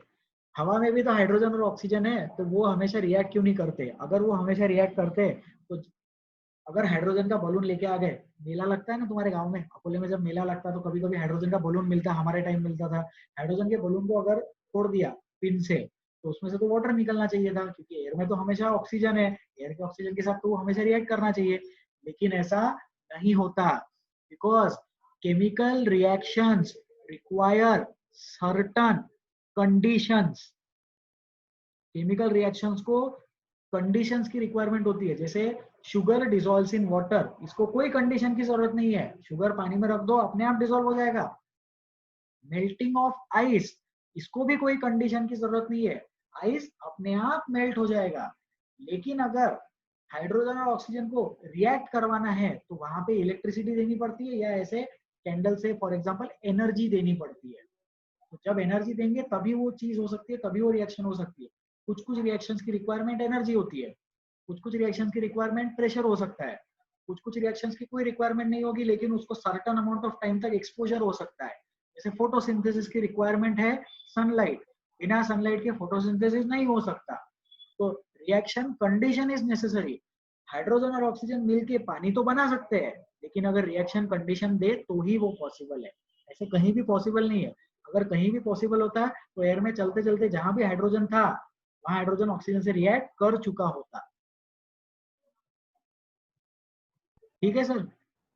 Yes sir. सर फिर हम ऐसा बोल सकते हैं जब लाइटनिंग होती तो एनर्जी भी मिल रही, हाइड्रोजन ऑक्सीजन भी है, एनर्जी मिल रही, हाइड्रोजन ऑक्सीजन रिएक्ट करेंगे तो जो रेनफॉल हो रही है वो हाइड्रोजन और ऑक्सीजन का कॉम्बिनेशन, ऐसा बोल सकते हैं क्या सर हम? हाँ सर बोल सकते हैं, लेकिन हाइड्रोजन ऑक्सीजन के कॉम्बिनेशन से जो रेनफॉल होती है वो बहुत कम होती। जैसे लाइटनिंग भी है, हाइड्रोजन भी है, ऑक्सीजन भी है, तो उससे जो पानी बना उसकी क्वांटिटी बहुत कम बनी, क्योंकि वहां पे हाइड्रोजन बहुत कम है। अगर बहुत सारा हाइड्रोजन है, बहुत सारा ऑक्सीजन है और बहुत सारी लाइटनिंग है तो डेफिनेटली वाटर जो बनेगा वो वाटर ड्रॉपलेट्स के फॉर्म में गिर सकता है और रेनफॉल में कंट्रीब्यूट करेगा। Majority of the rainfall is because of the water vapour, जो वाटर साइकिल बचपन में पढ़ा था। वाटर साइकिल वाली रेनफॉल 99.99%, 0.01%, 0.05% वो वाटर भी आ सकता है जो ऊपर लाइटनिंग की वजह से बना। Lightning can contribute to the formation of water but not in large quantities, क्योंकि वहां पे हाइड्रोजन उतना ज्यादा नहीं है ना, और अगर हाइड्रोजन होता तो वहां ये भी इंश्योर करना जरूरी है कि वो पहले ही किसी और से रिएक्ट नहीं कर चुका हो। जैसे हाइड्रोजन जो है किसी और से भी रिएक्ट कर चुका हो सकता था, तो ऑक्सीजन से रिएक्ट करने को बचा ही नहीं। अगर हाइड्रोजन भी अवेलेबल है, ऑक्सीजन भी अवेलेबल है, लाइटनिंग भी है, तो ही वाटर बनेगा, तो उसका क्वांटिटी कम होता है। ठीक है श्रेयस? श्रेयस डाउट पूछे, Shreyas please reply. Okay sir. Sir last doubt कि हाँ, बोलिए। सर लास्ट डाउट है, बोलिए। सर जो आयनिक बॉन्ड और कोवेलेंट बॉन्ड है तो उनमें से कौन सा बॉन्ड ज्यादा इलेक्ट्रिसिटी कंडक्ट करता? Ionic bond, generally ionic bond. ठीक है, there will be exceptions to this, इसमें बहुत सारा कंसेप्ट पढ़ेंगे, पूरा का पूरा इलेक्ट्रोलिसिस, पूरा का पूरा इलेक्ट्रोकेमिस्ट्री टॉपिक आएगा, but simple one line answer में ionic bond is a good conductor of electricity. Covalent bond is not as good conductor of electricity as an ionic bond. Ionic bond easily electricity conduct करता है, covalent bond उतना easily नहीं करता। ठीक है sir फिर HCl तो covalent bond है और उसका एक्वेस सॉल्यूशन तो अच्छे से इलेक्ट्रिसिटी कंडक्ट करता, फिर तो NaCl का और ज्यादा अच्छे से कंडक्ट करेगा ना फिर, क्योंकि NaCl आयोनिक बॉन्ड है। Yes sir. राइट, हम करेंगे, इसलिए मैंने बोला पूरा का पूरा टॉपिक आता है उसमें, we'll discuss that. ठीक है, next doubt Prathamesh please ask. Prathamesh doubt sir है? अभी हाँ सर ये एक्सपेरिमेंट में हमने देखा कि हेलो सर। हाँ बोलिए सर। सर ये एक्सपेरिमेंट में हमने देखा कि हाइड्रोजन जब मतलब ऑक्सीजन के साथ रिएक्ट करती तो क्रैकिंग का साउंड आता, हीट और लाइट एनर्जी आती। तो सर क्या सारा ऑक्सीजन मतलब सारा ऑक्सीजन हाइड्रोजन मिलके वाटर बनता, क्योंकि यहाँ पे हीट एनर्जी, लाइट और साउंड एनर्जी भी दी जा रही है, तो फिर इसको हम कैसे जस्टिफाई कर सकते हैं? ठीक है, मैं आपका डाउट समझ गया। साउंड एनर्जी दी नहीं जा रही है, साउंड एनर्जी रिलीज हो रही है। Sound energy is a by product, sound energy is a form of energy. Heat energy बन सकती थी लेकिन साउंड एनर्जी भी बन गई, ठीक है। और सारा का सारा ऑक्सीजन रिएक्ट नहीं कर जाएगा, वहां ऑक्सीजन जितना प्रेजेंट है, जितना हाइड्रोजन को रिक्वायर्ड है, उतना ही ऑक्सीजन रिएक्ट करेगा। सोचो हाइड्रोजन बहुत कम है, ऑक्सीजन बहुत सारा है। अब इतने से हाइड्रोजन को जितना ऑक्सीजन चाहिए उतना वो लेके वाटर बना लेगा, बाकी का तो ऑक्सीजन बच जाएगा ना। पूरा का पूरा ऑक्सीजन एक साथ यूज नहीं हो जाता, थोड़ा सा ही ऑक्सीजन यूज होगा, जितनी हाइड्रोजन की रिक्वायरमेंट है उतना। ठीक है सर? Yes sir. ठीक है, good. Next Tanay Gandhi. Sir am I audible? Yes sir, you are audible, please tell. Sir आपने मतलब आयोनिक कंपाउंड या आयंस जब बनते तो एक नॉन मेटल का कैटायन रहता और सॉरी एनायन रहता और एक मेटल का कैटायन रहता। तो सर हमेशा आयोनिक कंपाउंड या आयंस नॉन मेटल और मेटल से बनेंगे या मतलब इसमें भी अलग हो सकते हैं? बिल्कुल सर, हमेशा नॉन मेटल और मेटल से ही बनेंगे। आयनिक बॉन्ड कभी भी मेटल मेटल में नहीं बनेगा, आयनिक बॉन्ड कभी भी नॉन मेटल में नहीं बनेगा। Ionic bond will always be formed between metal and non metal. दुनिया के लाखों करोड़ों कंपाउंड्स में से 3-4 एक्सेप्शंस हो सकते हैं, that is a different thing, but concept wise ionic bond is formed between a metal and non metal. ये एक हार्ड एंड फास्ट रूल है, लर्न कर लेंगे हम इस चीज को। मेटल का बनेगा cation, sir your voice non is metal का लाइक बनेगा मेटल का बनेगा कटायन, नॉन मेटल का बनेगा अनायन, और उसी से आयोनिक बॉन्ड का फॉर्मेशन होगा। Sir voice is lagging. और सर हाँ बोलिए तने। सर एक इलेक्ट्रोनेगेटिविटी पे डाउट था, तो वो बाद में पूछोगे? हाँ सर, वो बाद में हम डिस्कस करेंगे, ठीक है। हम एक सेपरेट डाउट सेशन ही रख लेंगे, उसमें अपन बैठ के सिर्फ डिफिकल्टीज पे ही चर्चा करेंगे, ठीक है। अभी जो पढ़ा रहे उस पे डाउट पूछो, that will be better. Okay, एक लास्ट डाउट लेते हैं, Tanishk Kothari. Tanishk please ask. Sir am I audible? Yes sir, you are audible, please tell. Sir कोई भी एलिमेंट या कोई कंपाउंड की ऐसी टेंडेंसी रहती है कि वो पहले जैसे या तो फिर आयोनिक बॉन्ड के लिए स्ट्राइव करे और फिर कोवैलेंट बॉन्ड के लिए, या दोनों के लिए टेंडेंसी सेम रहेगी? सर मेटल्स की तो कोवैलेंट बॉन्ड के लिए टेंडेंसी है ही नहीं, और रही बात नॉन मेटल्स की, तो नॉन मेटल्स का ऐसा है कि जैसा हो जाए वैसा ठीक है। ऐसा कुछ नहीं होता कि नॉन मेटल पहले चाहेगा कि कोवैलेंट बॉन्ड बने और अगर नहीं बन रहा तो आयोनिक बना ले, या पहले चाहेगा कि आयोनिक बना ले, नहीं ऑप्शन मिला तो कोवैलेंट बना ले। वो तो मैंने बात करने का एक तरीका है, एक्सप्लेन करने का एक मेथड था। मेटल्स सिर्फ आयोनिक बॉन्ड बनाएंगे तो मेटल्स का तो कोवैलेंट बॉन्ड बनाने का टेंडेंसी नहीं है। अब नॉन मेटल्स का दोनों टेंडेंसी है, तो दैट डिपेंड्स सामने वाली चीज पे। सामने अगर मेटल है तो नॉन मेटल आयोनिक बॉन्ड बना लेगा, सामने अगर नॉन मेटल है तो नॉन मेटल मिलके कोवैलेंट बॉन्ड बना लेंगे। There is no defined rule कि नॉन मेटल का प्रेफरेंस पहले आयोनिक के लिए है या नॉन मेटल का प्रेफरेंस पहले कोवैलेंट के लिए है। हाँ, sir your voice is lagging. There is a defined rule, there is a defined rule कि मेटल के केस में आयोनिक बॉन्ड ही बनेगा और कोवैलेंट बॉन्ड नहीं बनेगा, ठीक है। नाउ जिन लोगों के डाउट्स है please you can lower your hands. ठीक है जो सर, 4 थैंक यू। स्टूडेंट्स के डाउट्स है, ओके थैंक यू तनिष्क। जिन लोगों के डाउट्स है please lower your hands, please do not raise any more hands. Swastik please lower your hand, Aditya Denkar please lower your hand. Okay, thank you. Now my question, जिन लोगों को लग रहा है that my voice is lagging, जिन लोगों को लग रहा है voice is lagging, please raise your hands. जिन लोगों को सुनने में दिक्कत आ रही है please raise your hands. If you cannot hear me please raise your hands.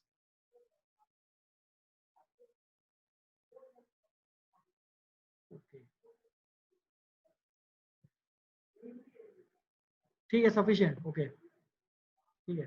Give me 2 minutes, there is some issue with laptop और the internet connectivity. Give me 2 minutes to resolve this.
If you can hear me now please raise your hands.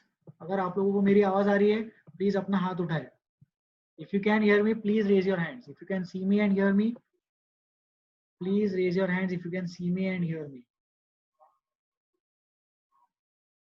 ठीक है, okay good. I think that the problem is resolved. Let's continue with the lecture, then we'll see. Okay. हाँ ठीक है, you can lower your hands now. You can lower your hands. Let's continue with the presentation slide. Okay. So this experiment we have discussed. हम लोगों ने ये diagram भी discuss कर लिया, ये experiment भी discuss कर लिया. Okay. Now we will go ahead. We'll go ahead with the lecture. हाँ, yes.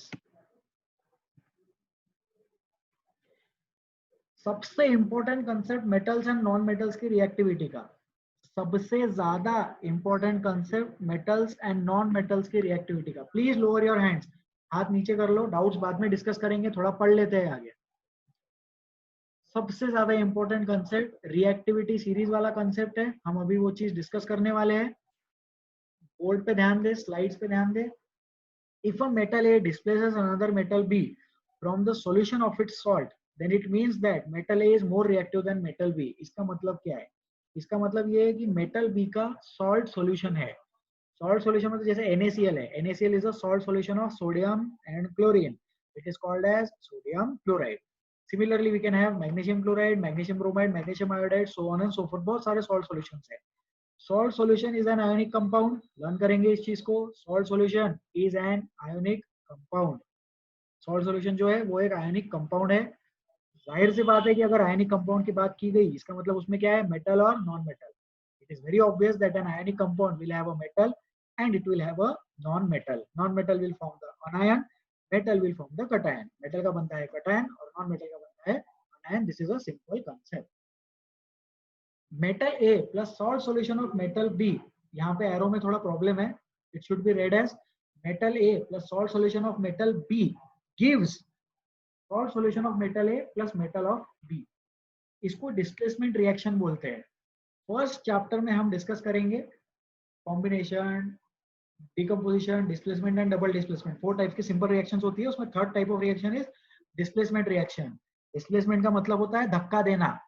तो P ने Q को धक्का दिया और R के साथ बॉन्ड फॉर्मेशन कर लिया। P has displaced Q and has formed a compound with R. जो R है वो नॉन मेटल अनायन है, जो Q है वो मेटल कटायन है QR में, और जब Q बन गया तो वो एटम बन गया। और जो P है वो PR में मेटल कटायन है, और जब सिंपल P लिखा है तब वो चीज क्या है, वो चीज एटम है। So this is an atom. This is atom. QR में Q, QR में Q is cation, R is anion. PR में P is cation, PR में P is cation, P is cation in PR and R is anion. फिर से R anion है, और जो Q है Q वो फिर से अब क्या है, मेटल है। मेटल एटम है, न्यूट्रल है। तो P ने क्या किया, P ने Q को धक्का दिया और खुद R के साथ बॉन्ड फॉर्म कर लिया। So we call it as displacement reaction. P has displaced Q from its salt solution. Salt solution is QR. QR is the salt solution and P has displaced Q from the salt solution, thereby forming PR. Right? Simple है? Here P is more reactive than Q. P and R are metals and R is a non-metal. ठीक है, जो P है वो क्या है, वो ज्यादा रिएक्टिव है Q से। याद रखे, जो चीज ज्यादा रिएक्टिव होती है वो चीज कम रिएक्टिव वाली चीज को डिस्प्लेस कर सकती है, धक्का दे सकती है। Substance which is more reactive, it can displace the substance which is less reactive. तो A और B वाले एग्जांपल में A जो है वो ज्यादा रिएक्टिव है और B कम रिएक्टिव है। A is more reactive than B. A is more reactive than B and B के सॉल्ट सॉल्यूशन से A ने B को धक्का देके हटा दिया। QR के सॉल्ट सॉल्यूशन से P ने Q को धक्का देके हटा दिया। ध्यान रखें कि सिर्फ मेटल ही मेटल को डिस्प्लेस कर सकता है, P कैनॉट डिस्प्लेस R। ये डाउट नहीं आना चाहिए कि सर P R को डिस्प्लेस करके PQ बना सकता क्या? नहीं, metal metal cannot form a bond. P and R are metals and Q is a sorry P and Q are metals and R is a non-metal। यहाँ पे Q होना चाहिए।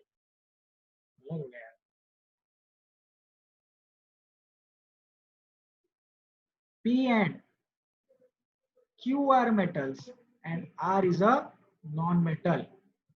P और Q metals है और R क्या है? R non-metal है। Please take this in mind.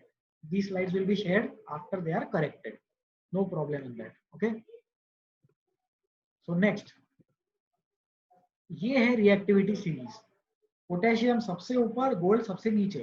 Gold is the least reactive. Gold जो है वो क्या है? गोल्ड लीस्ट रिएक्टिव है, पोटेशियम मोस्ट रिएक्टिव है।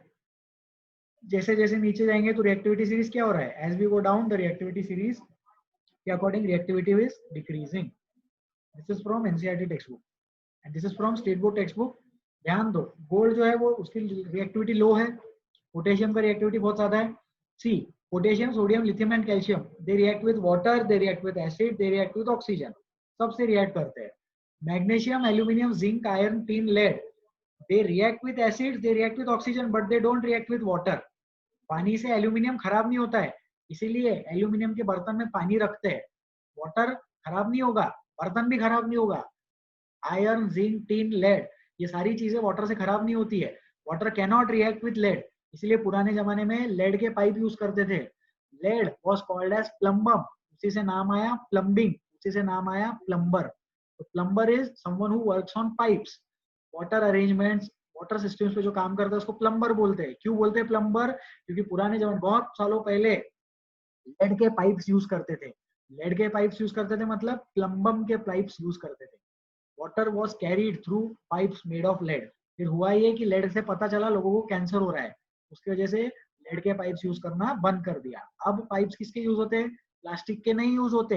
Nowadays pipes are made of PVC, polyvinyl chloride. क्या होता है हम देखेंगे आगे। देखो, लेड जो है वाटर से रिएक्ट नहीं कर रहा है।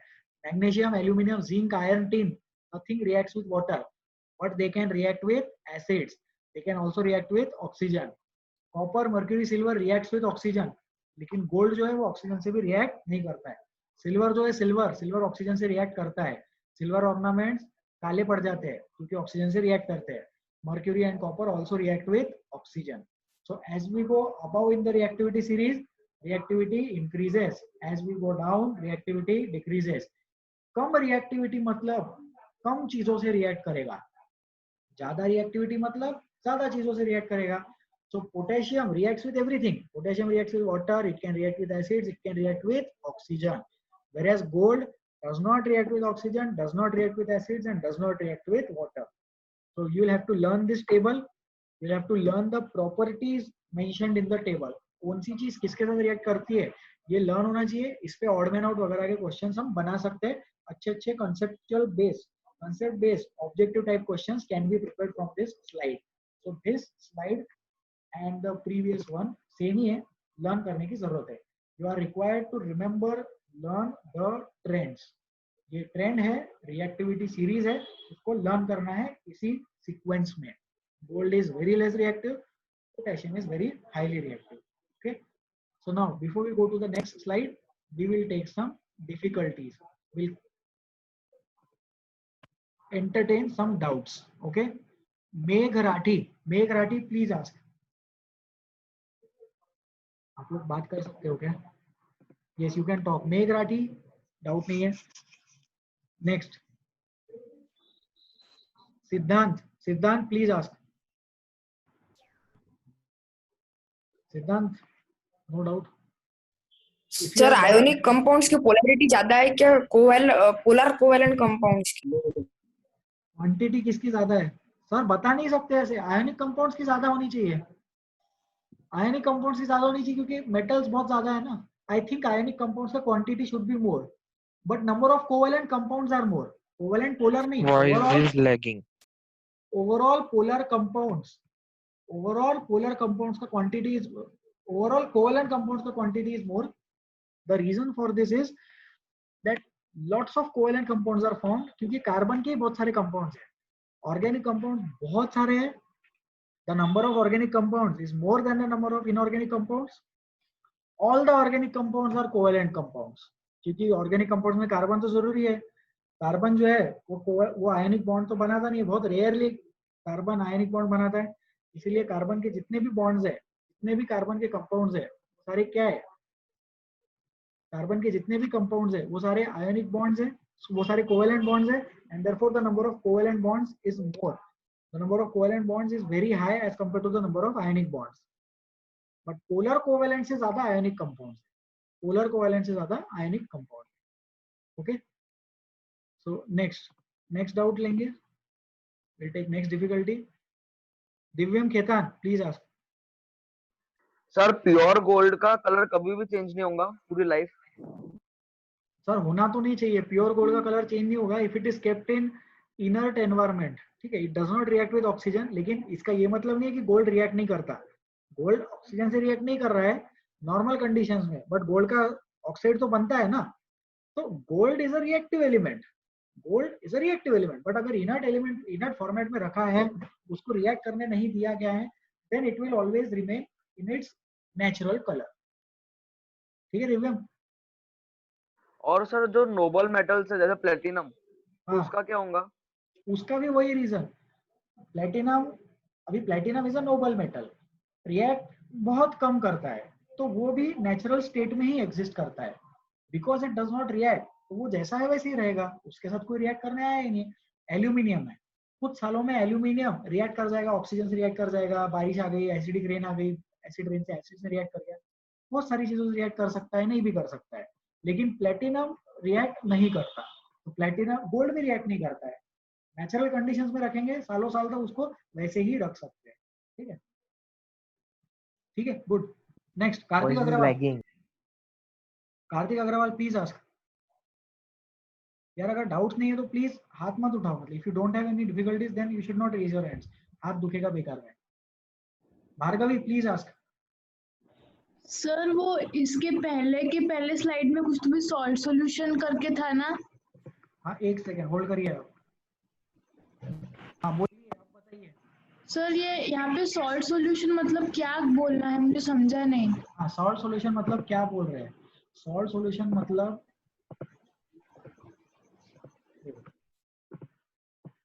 एक होता है मेटल. ठीक है, जैसे सिंपल सा मेटल है, फॉर एग्जांपल कौन, सपोज पोटेशियम ले लो, पोटेशियम. ठीक है, और एक होता है मेटल सॉल्ट. तो पोटेशियम सॉल्ट कौन सा रहेगा, पोटेशियम सॉल्ट रहेगा KCl. ठीक है, तो मेटल सॉल्ट का मतलब है compound of metal cation and any non metal अनायन. Generally So voice is lagging.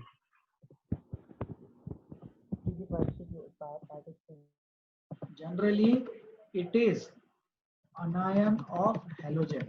ठीक है, if the voice is lagging तो I am very much sorry for that, but आप 5 सेकंड 10 सेकंड के बाद सुन लो मैं जो बोल रहा हूँ.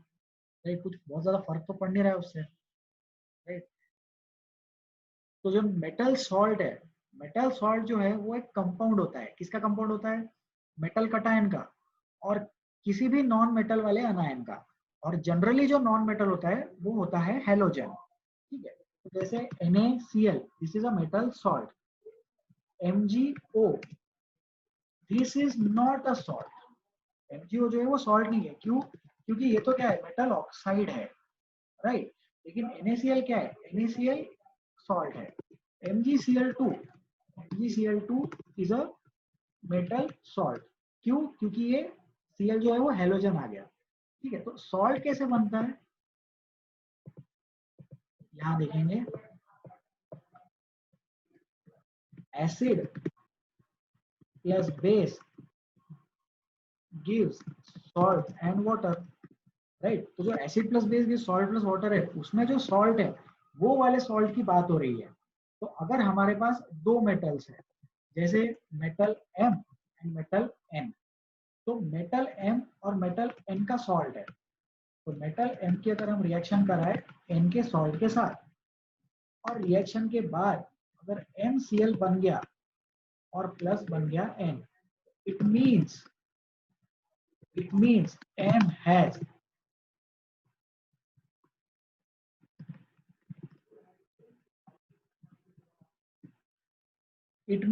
M has displaced N from its salt solution. तो salt solution वो होता है इसमें वो एक कंपाउंड है और वो एक आयोनिक कंपाउंड होता है, और generally most of the time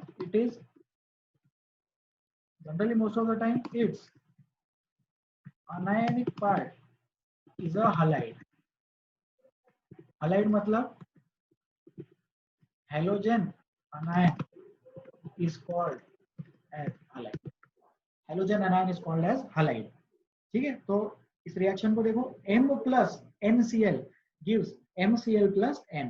M ने N को डिस्प्लेस किया और किससे डिस्प्लेस किया? उसके सॉल्ट सॉल्यूशन से, और खुद का सॉल्ट सॉल्यूशन बना लिया। तो इससे ये पता चलता है कि M is more reactive than N। तो सॉल्ट सॉल्यूशन मतलब एक आयनिक कंपाउंड है, acid plus base give salt plus water से वो जो आयनिक कंपाउंड बना, उस सॉल्ट को हम आयनिक कंपाउंड बोलेंगे। और उस सॉल्ट से अगर कोई मेटल सॉल्ट के मेटल को धक्का देके हटा सकता है तो उसको बोलेंगे डिस्प्लेसमेंट रिएक्शन। और ऐसा बोलेंगे धक्का देने वाले का रिएक्टिविटी धक्का लेने वाले की रिएक्टिविटी से ज्यादा है। The reactivity of M is more than the reactivity of N। ठीक है भार्गवी जी, आपका डाउट था ये क्लियर हुआ? Yes sir. Thank you so much. और कुछ? नहीं sir. Good, thank you. Next Jayant Gavai. Jayant please ask. नहीं है, कोई बात नहीं। अनीश सोनवने। सर हाँ, हम मतलब पीरियोडिक टेबल में कुछ रिएक्टिव ट्रेंड कुछ मतलब प्लॉट कर सकते क्या रिएक्टिविटी का? नहीं, पीरियोडिक टेबल में रिएक्टिविटी का ट्रेंड नहीं प्लॉट होता है। It is not possible. मतलब पीरियोडिक टेबल में मेटल्स की रिएक्टिविटी इतना इजीली प्लॉटेबल नहीं है। अगर प्लॉटेबल होता तो अब तक डिस्कस हो चुका होता।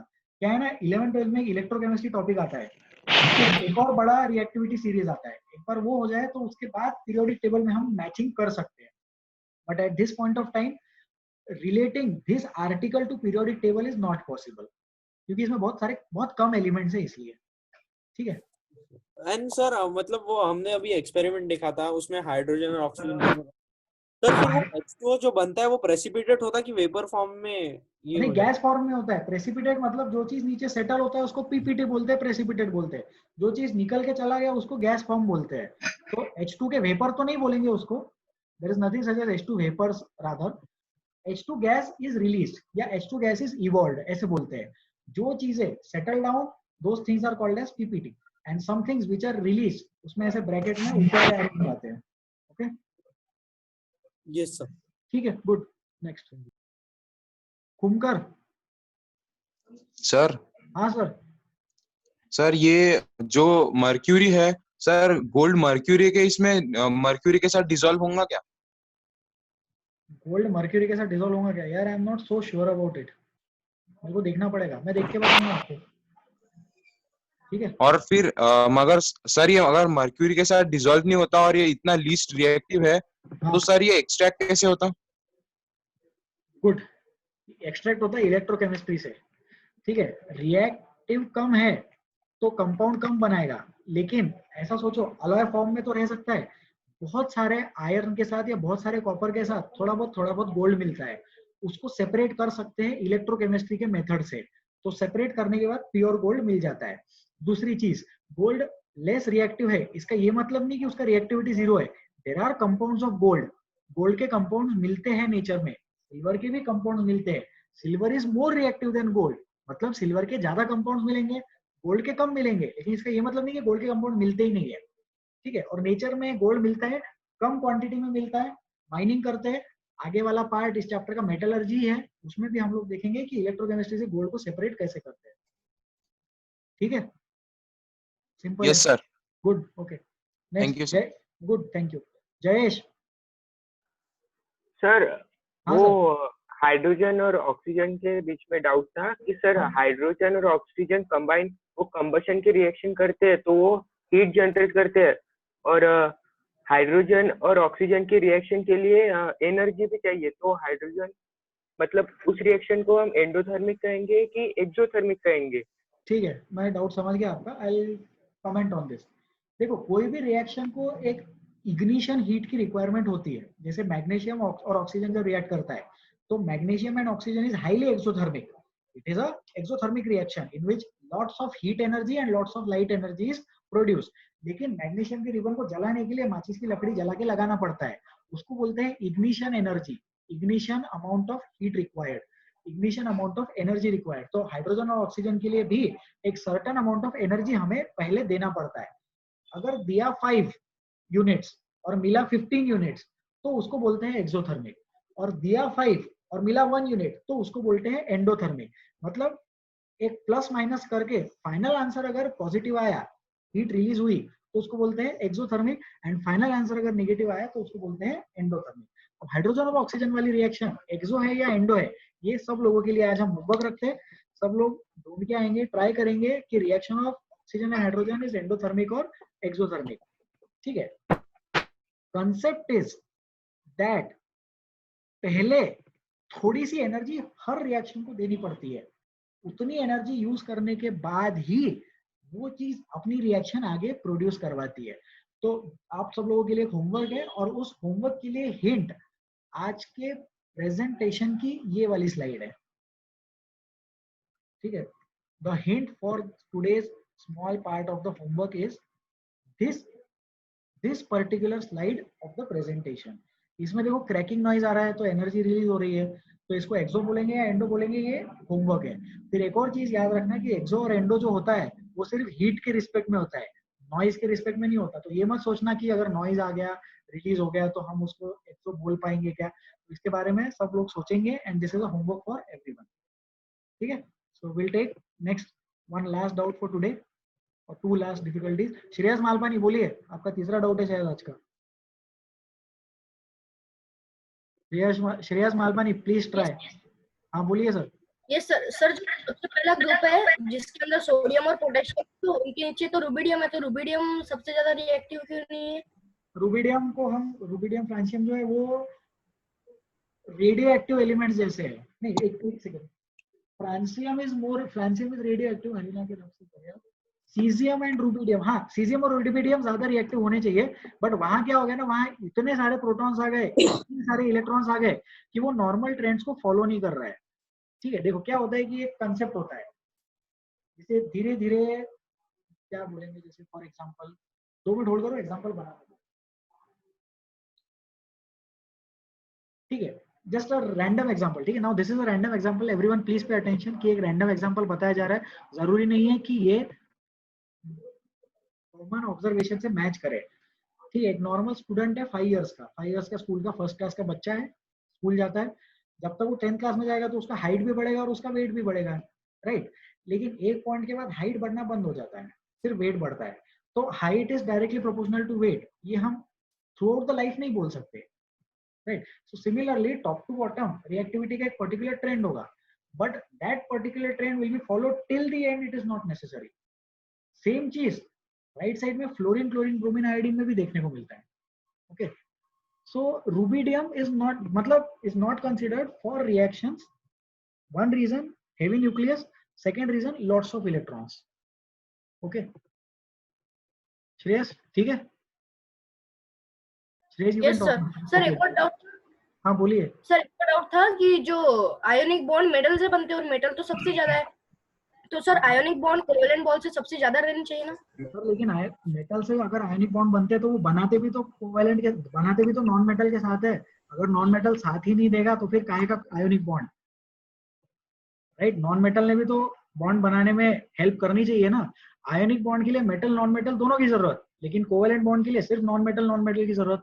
फिर number of organic compounds is very high, number of organic compounds is more than the number of inorganic compounds. तो कार्बन बेस्ड कंपाउंड्स बहुत सारे हैं नेचर में, and therefore number of covalent compounds is very high as compare to the number of ionic compounds. ठीक है sir, I hope this is okay. तो आज मुझे यहाँ तक पढ़ाना था। 2 slides are remaining, but we will discuss them in the next one. आज यहाँ तक हम लोगों ने डिस्कस कर लिया। this differentiation part we will discuss in the next turn. I thank you all for attending the class. Take care.